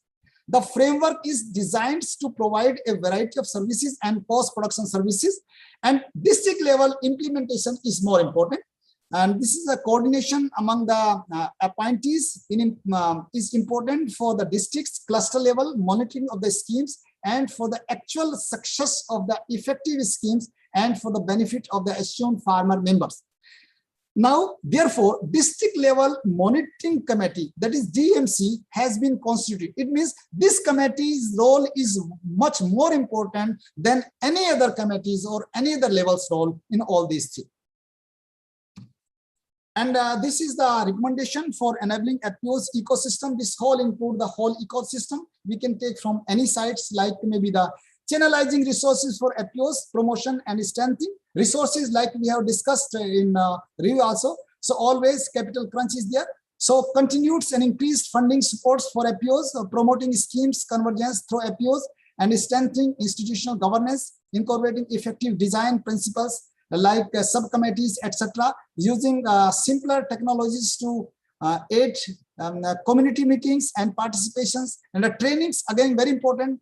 Digitizing board of directors and lead farmers training models. Again, this is very, very important segments for making Apos maybe the successful. They're training, training and capacity building, and affordability and ease of accessing financial institutions, reducing rate of interest, and products modifications and innovations, process digitization, acknowledging Apos as MSMEs, building resilient business portfolios, balancing business portfolios to cater to the demands as well, and bridging the skill gap in Apos ecosystem, leveraging wide presence of ITIs and other skill building institutions, etc., to skill rural youths as Apo managers, accountants, etc. I was also trying to link it with the MBAs or maybe other students, maybe agriculture economics or others who have some exposure to this. So these are the recommendations for enabling Apo ecosystem. A good ecosystem if we want to see, these appeals, these institutions to be successful in future. So this all constitute the enabling environment or ecosystem. And these are some of the issues which needs to be taken up in the time to come. Key issues and challenges for successful appeals. What are the issues? These are lack of awareness among the farmers. Farmers don't know about appeals. Some of the farmers, though producers, these innovative farmers, progressive farmers, they all know about these things. But normally farmers don't know about appeals, these institutions, how these institutions can help these farmers in input side. They can get the inputs at cheaper rates based on the bargaining power of the these appeals. Even their distribution side, they don't know about these things. How these appeals can help the farmers, or appeal itself, what it is, they don't know. So there is need for spreading the awareness. So lack of awareness is among the farmers. This is first. Lack of experience, trained and professionally qualified CEO to manage appeals. We conducted a study at IRMA, and one of the findings was that when we conducted the study for small dairy cooperatives and some organizations of the farmers, whether they can hire the CEOs professionally, maybe MBAs, they cannot hire. They are small, their turnover is very less, they cannot hire. This is one of the impediment also, hindrance also. They cannot hire, they cannot give maybe the 1 lakh rupees or 50,000 rupees to MBAs at least. So the small organization appeals, this is one of the very, very important issues. How to address it, it needs to be taken care of. So lack of experience, trained and professionally qualified CEOs. CEO should be well qualified and he should be a professional, not only by the degrees, but should have some understanding about the organization's objectives and how to move further in line of the objectives. Weak sense of ownership, again, Ipo members. Ownership, there is no ownership. Ipo organizations, so we are not responsible for that. Like cooperative, one of the reasons of weakening of the cooperative is weak sense of ownership is there in Ipos. Weak infrastructure for value addition, storage, marketing, and branding. This is, we all know, based on the studies and our observation. Very weak infrastructure is available. Weak access to credit and poor access to suitable markets. Again, markets are there, but suitable markets access are not there. Agro advisory for weather and markets. Identification of highly active and energetic teams. Goods cooperation for collaborating institutions. And agro advisory service also needs weather and market. Market means market intelligence also. About the market and market intelligence. When you say the market, where the market is available, information about that market and what are the prices and the likely prices of the crops well before the time. This all information is needed. Market means here market and market intelligence, and clarity on scope and business opportunities. There is no clarity for most of the appeals about the opportunities, business opportunities, where they can enter, how they can get the benefits of the existing policies, and how these policies can help them in the long run. This kind of clarity is not there for most of the appeals. So implementation on quick action for financial viability and institutional sustainability. Yes, this is also a case on financial viability. Appeals registered under other legal forms are excluded from the credit guarantee and fund under SFAC scheme. This is a problem, but this is so far is not a big issue. But in the time to come, this may come. It has been observed in few cases, but this is again a problem if it is not registered under the Cooperatives Act or Companies Act, and this is not, they are not they cannot get the benefits. Lack of risk mitigation mechanism, particularly to cover market risk for appeals. So these are some of the key issues, challenges for successful appeals before them. So every appeal, all members, so at least the leaders of that and the board of that need to understand these things. Observations about appeals. We also had a brainstorming session at our NAHEP CAST project. We have a Center for Agriculture Market Intelligence at our university under NAHEP CAST, University, Anand Agriculture University.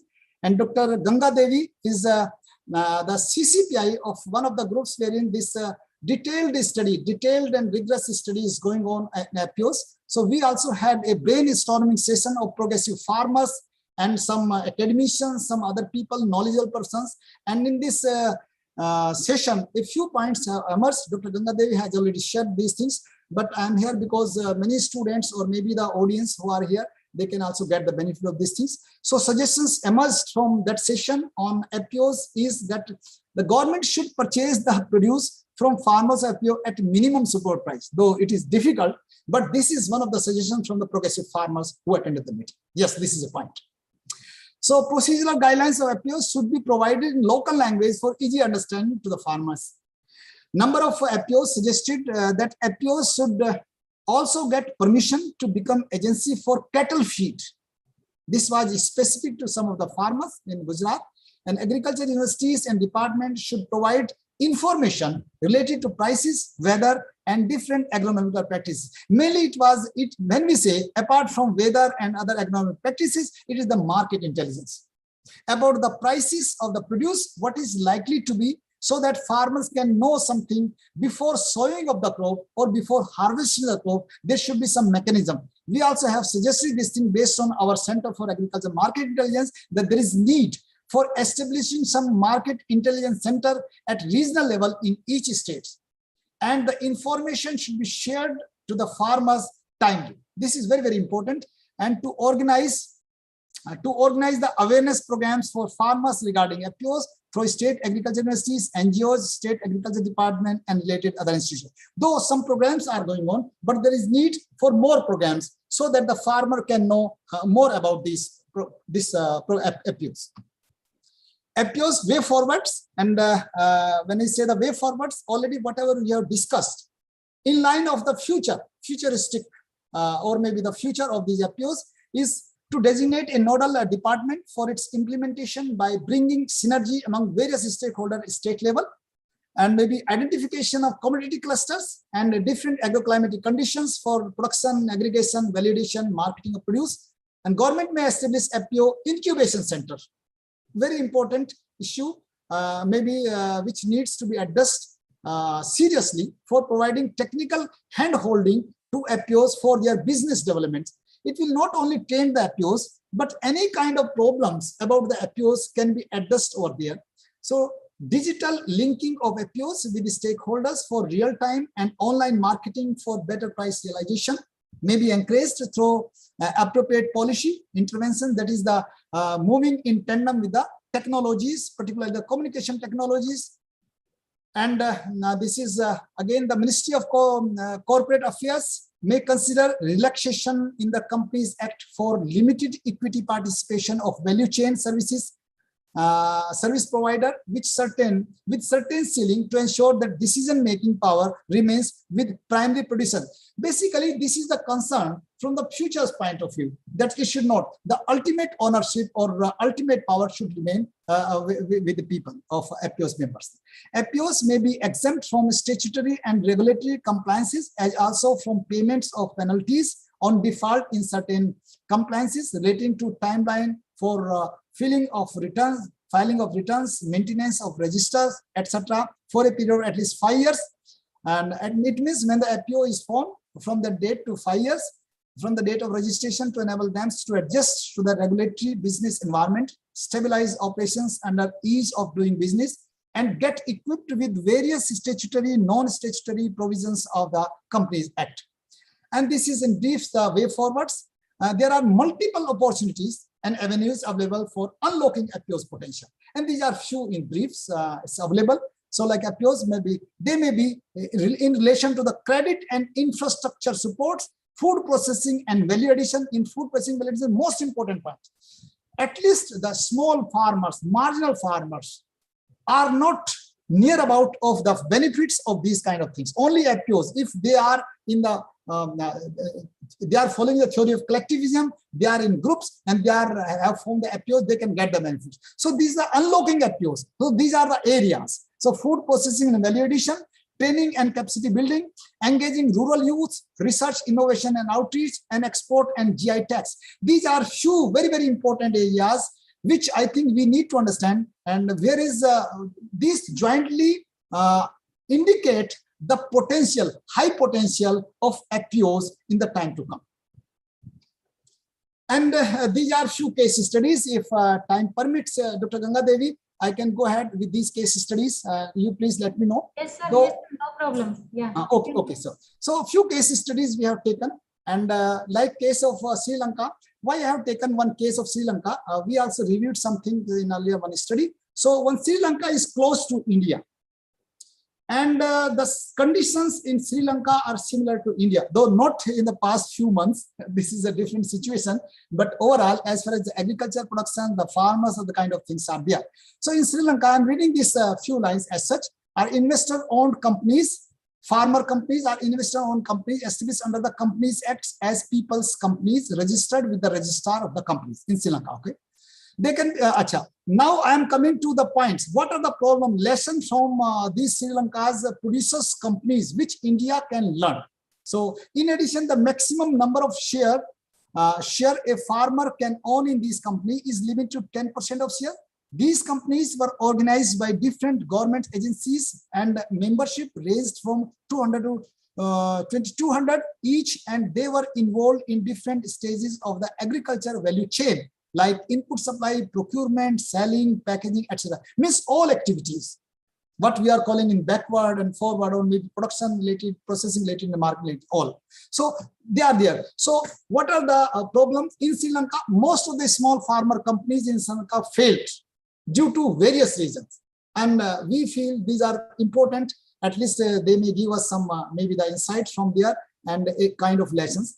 Politicization, as it is also the case in case of cooperatives, lack of managerial and entrepreneurial skills, managerial professionalism, or maybe we can say a lack of professionalism, lack of sound plans and poor management by board of directors, lack of proper mechanisms to monitor and evaluate, mistrust between company management and farmers, and farmer perception. This is when the company has done something, has reached some level, at that time they have come into the foray based on some researches.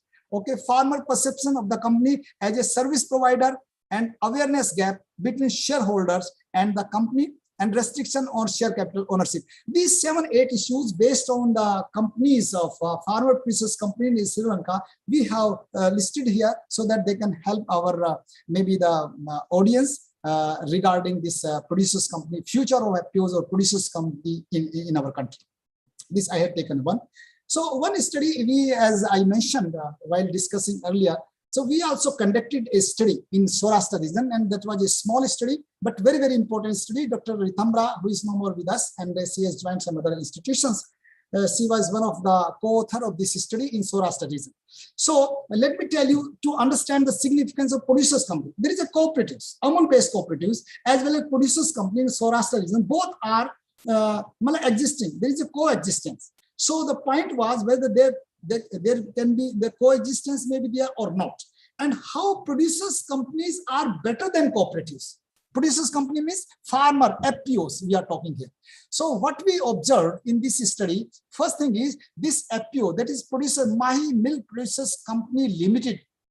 This was doing better than cooperatives, traditional cooperatives. Very, very interesting finding based on the procurements and maybe other facilities and overall turnover. So coexistence of PC and DC seems to provide good market facility. And second point, which is the point, which may be the point for mainly academician or long-run implications of FPO, is that in the same organizations, if two farmers organizations of different natures or maybe slightly registered under different acts are there, so there may be competition between these organizations, but ultimately there is benefit to the stakeholder, there is benefit to the producers, farmers. So the farmers were getting better prices because of the competition between these two. So, and the coexistent PC was there, and it has also reduced the exploitation of milk producers by private sector. It is milk production, it may be in case of fruits or vegetable, or in any case. Business of both PC and DC has increased over the years, and PC and DC both provides the services to the farmers. And what I say, ultimately, the study has fairly refuted the myth that these two type of organizations cannot coexist in the same regions, as they may have a competition for their business, but they existed. And this supported the basic idea of this NDDB, National Dairy Development Board, to support PC in the dairy sector. This is what for I have taken this case study. Means producers company, FPO was doing better compared to the traditional cooperatives over here. Based on some parameter, we have studied, including the financial, procurement, financial, and services. This is very important. And we all know about this Amul case. Amul is purely, it is the cooperatives. What I am telling you, only one point in case of Amul.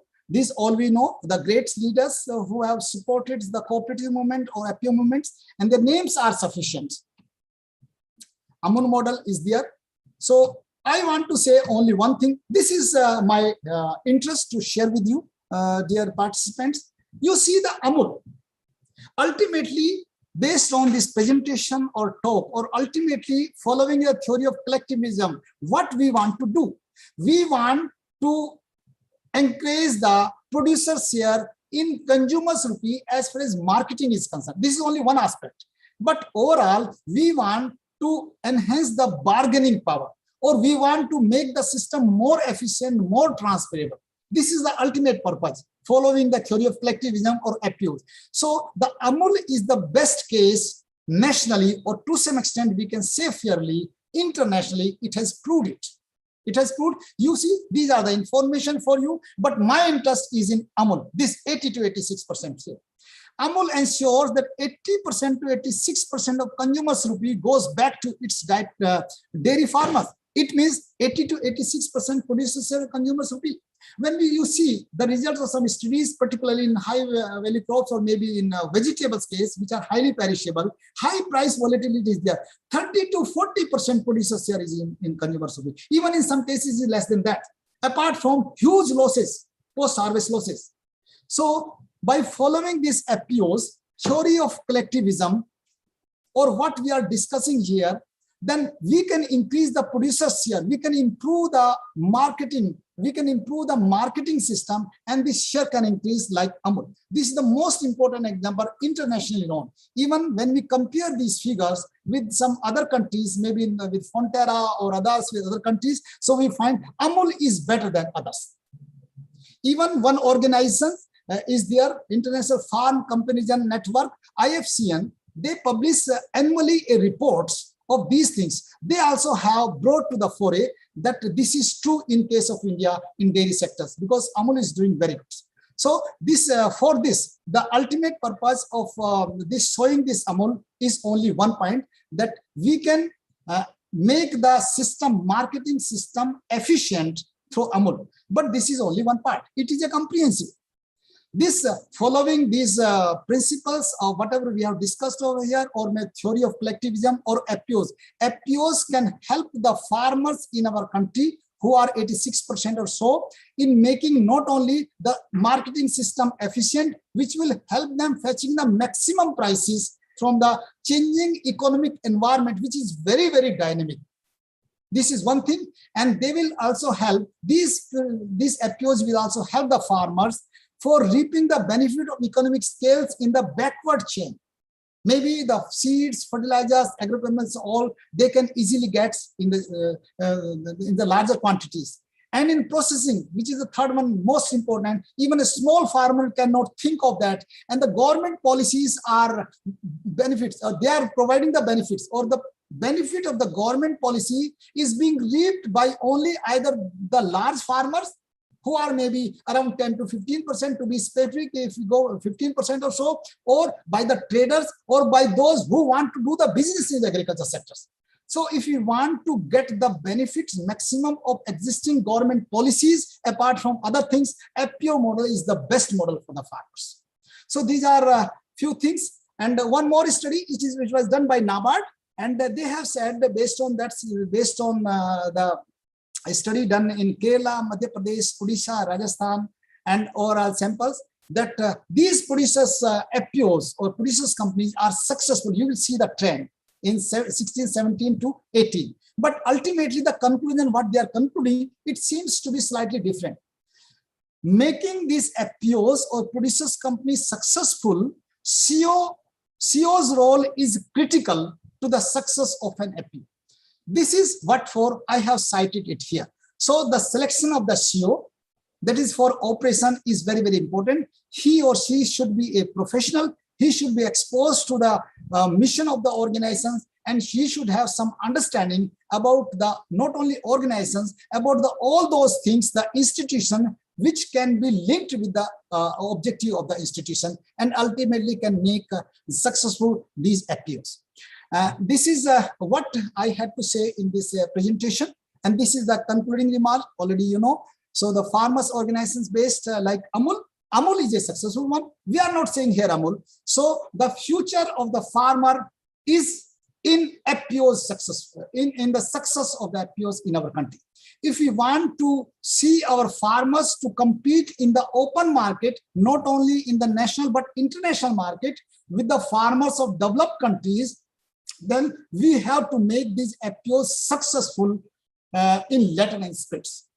And all the institutions, organizations have to take care of that. This is what we can conclude based on this presentation. Thank you very much from my side. I'm here if there are some questions. Dr. Ganga Devi, over to you, please. Yes, sir. Thank you so much, sir, for your wonderful session. You had delivered very nice and excellent session. The topics which you have covered in your session is about some facts about the Indian agriculture, what is FPO, need of FPO, role of FPO, then features of the FPOs, act of the FPOs, registration under the different acts the FPOs are registering.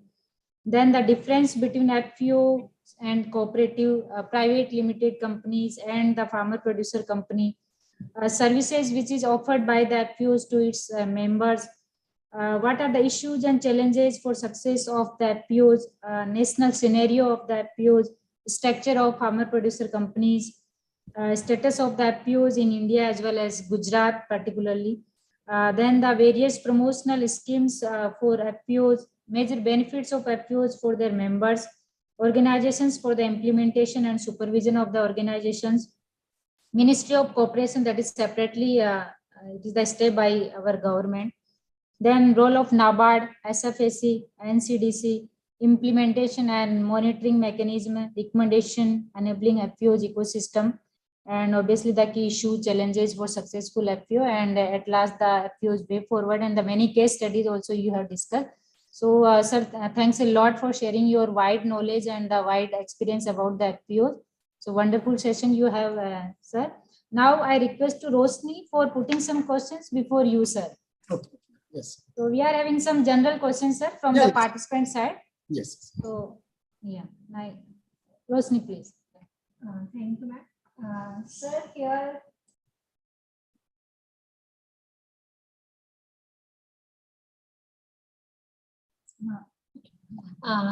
Thank you, ma'am. And sir, first question is, what is difference between producer company and farmer producer organization? Both are same. Both are same. FPO means it is registered. Producers company the same. Okay. FPO and producers company are same. But when we say producers company, it means there are three things. One is the FPO registered under Cooperatives Act. Okay. And FPO registered under cooperative societies. Okay, when we see the company, producers company, it is registered under Companies Act. You can say this thing, but they both come under the FPO. There is no confusion at all. Okay, sir. And one more thing I want to ask you that whether one FPO can involve in multiple activities, and another thing that whether one farmer can be a member of two or more FPOs at the same time? Yes. Actually, this question is not mentioned anywhere, but I think it is the same thing. Like I am a farmer, I can be member in 2-3 cooperative societies. Yes, based on activities, I can be member, but it is not mentioned anywhere. One person can be member of 2-3 organizations separate. Okay, sir. And next question is, mostly principles of FPO and cooperatives are same except few. Yes. Yes. Almost same. Not even one, but all are same. And that's why this is the. That's why we took one cooperative section. Otherwise, there was no need. Principles are same, and we evaluate the organization based on principle. Yes. Yes. We can say, sir, that FPO is a hybrid structure between cooperative and companies. Likewise. Sorry, what you said, Roshni? Sir, I want to convey that we can say that FPO is a hybrid structure between. Yes. You can. Yes. But sir, the question is, those FPOs which are registered under Cooperative Act, they are not as successful as the FPOs which are registered under Company Act. So what are the reasons behind that? Actually, we have discussed few challenges also. Like I discussed a few things at 12 point. If you remember 12 point based on rehabilitation. First thing is in cooperative societies, the registrar is the key person, and registrar is nominated by the state government because they follow registrar want to exercise its power, and ultimately politicization leads to the weak performance. This is one of the reasons, and maybe professionalism others and financial other things are, but these 2-3 points are important points. But in case of Apio, there is no registrar, so there is no problem at all. So even registrar is termed as Brahma, Vishnu, Mahesh in cooperatives. It is well documented. Election will be there, otherwise not. He wants some schemes will be there, otherwise not. This is the problem. Yes. Okay. And sir, next is we are very known that cooperative model is very success in the dairy sector or in the milk sector, particularly in Gujarat. And yes, it is Amul, not cooperative yes, all, but Amul model, not cooperative. Yes, sir. Amul model is very successful in Gujarat and in the dairy sector. So why this Amul model cannot be implemented in agriculture for agricultural commodity as well, like fruits and vegetables? They are also perishable commodities. So why it is not implemented for that commodity? I think Roshni, what question you have raised, this has been raised in various forums, and maybe our government, central government, state government, and some time back, maybe about 2 months back, and there was Vibrant Gujarat, 3 days, the seminars were there, okay, program was there. This was one of the key questions, and the question was, why not to replicate Amul in other regions? So there are many issues. Even we also have mentioned in some of our analysis and some of our papers also this thing that Amul is a successful model. Farmers are same, conditions are same. If Amul is successful, Amul can be replicated. But in the initial stage, what we observe, so now central government has asked Amul. Now Amul has started its maybe the office at Ahmedabad in Gujarat. You can ask, during the last 2 to 3 months, they have established its office, and now they have entered into the fruits, in vegetables also. But how long they will go? This will take some time. Amul has started its business in fruits and vegetable. Already they have entered. But what should be the speed? We don't know. But one observation as an academic is that in the initial stage, it's not question of Gujarat.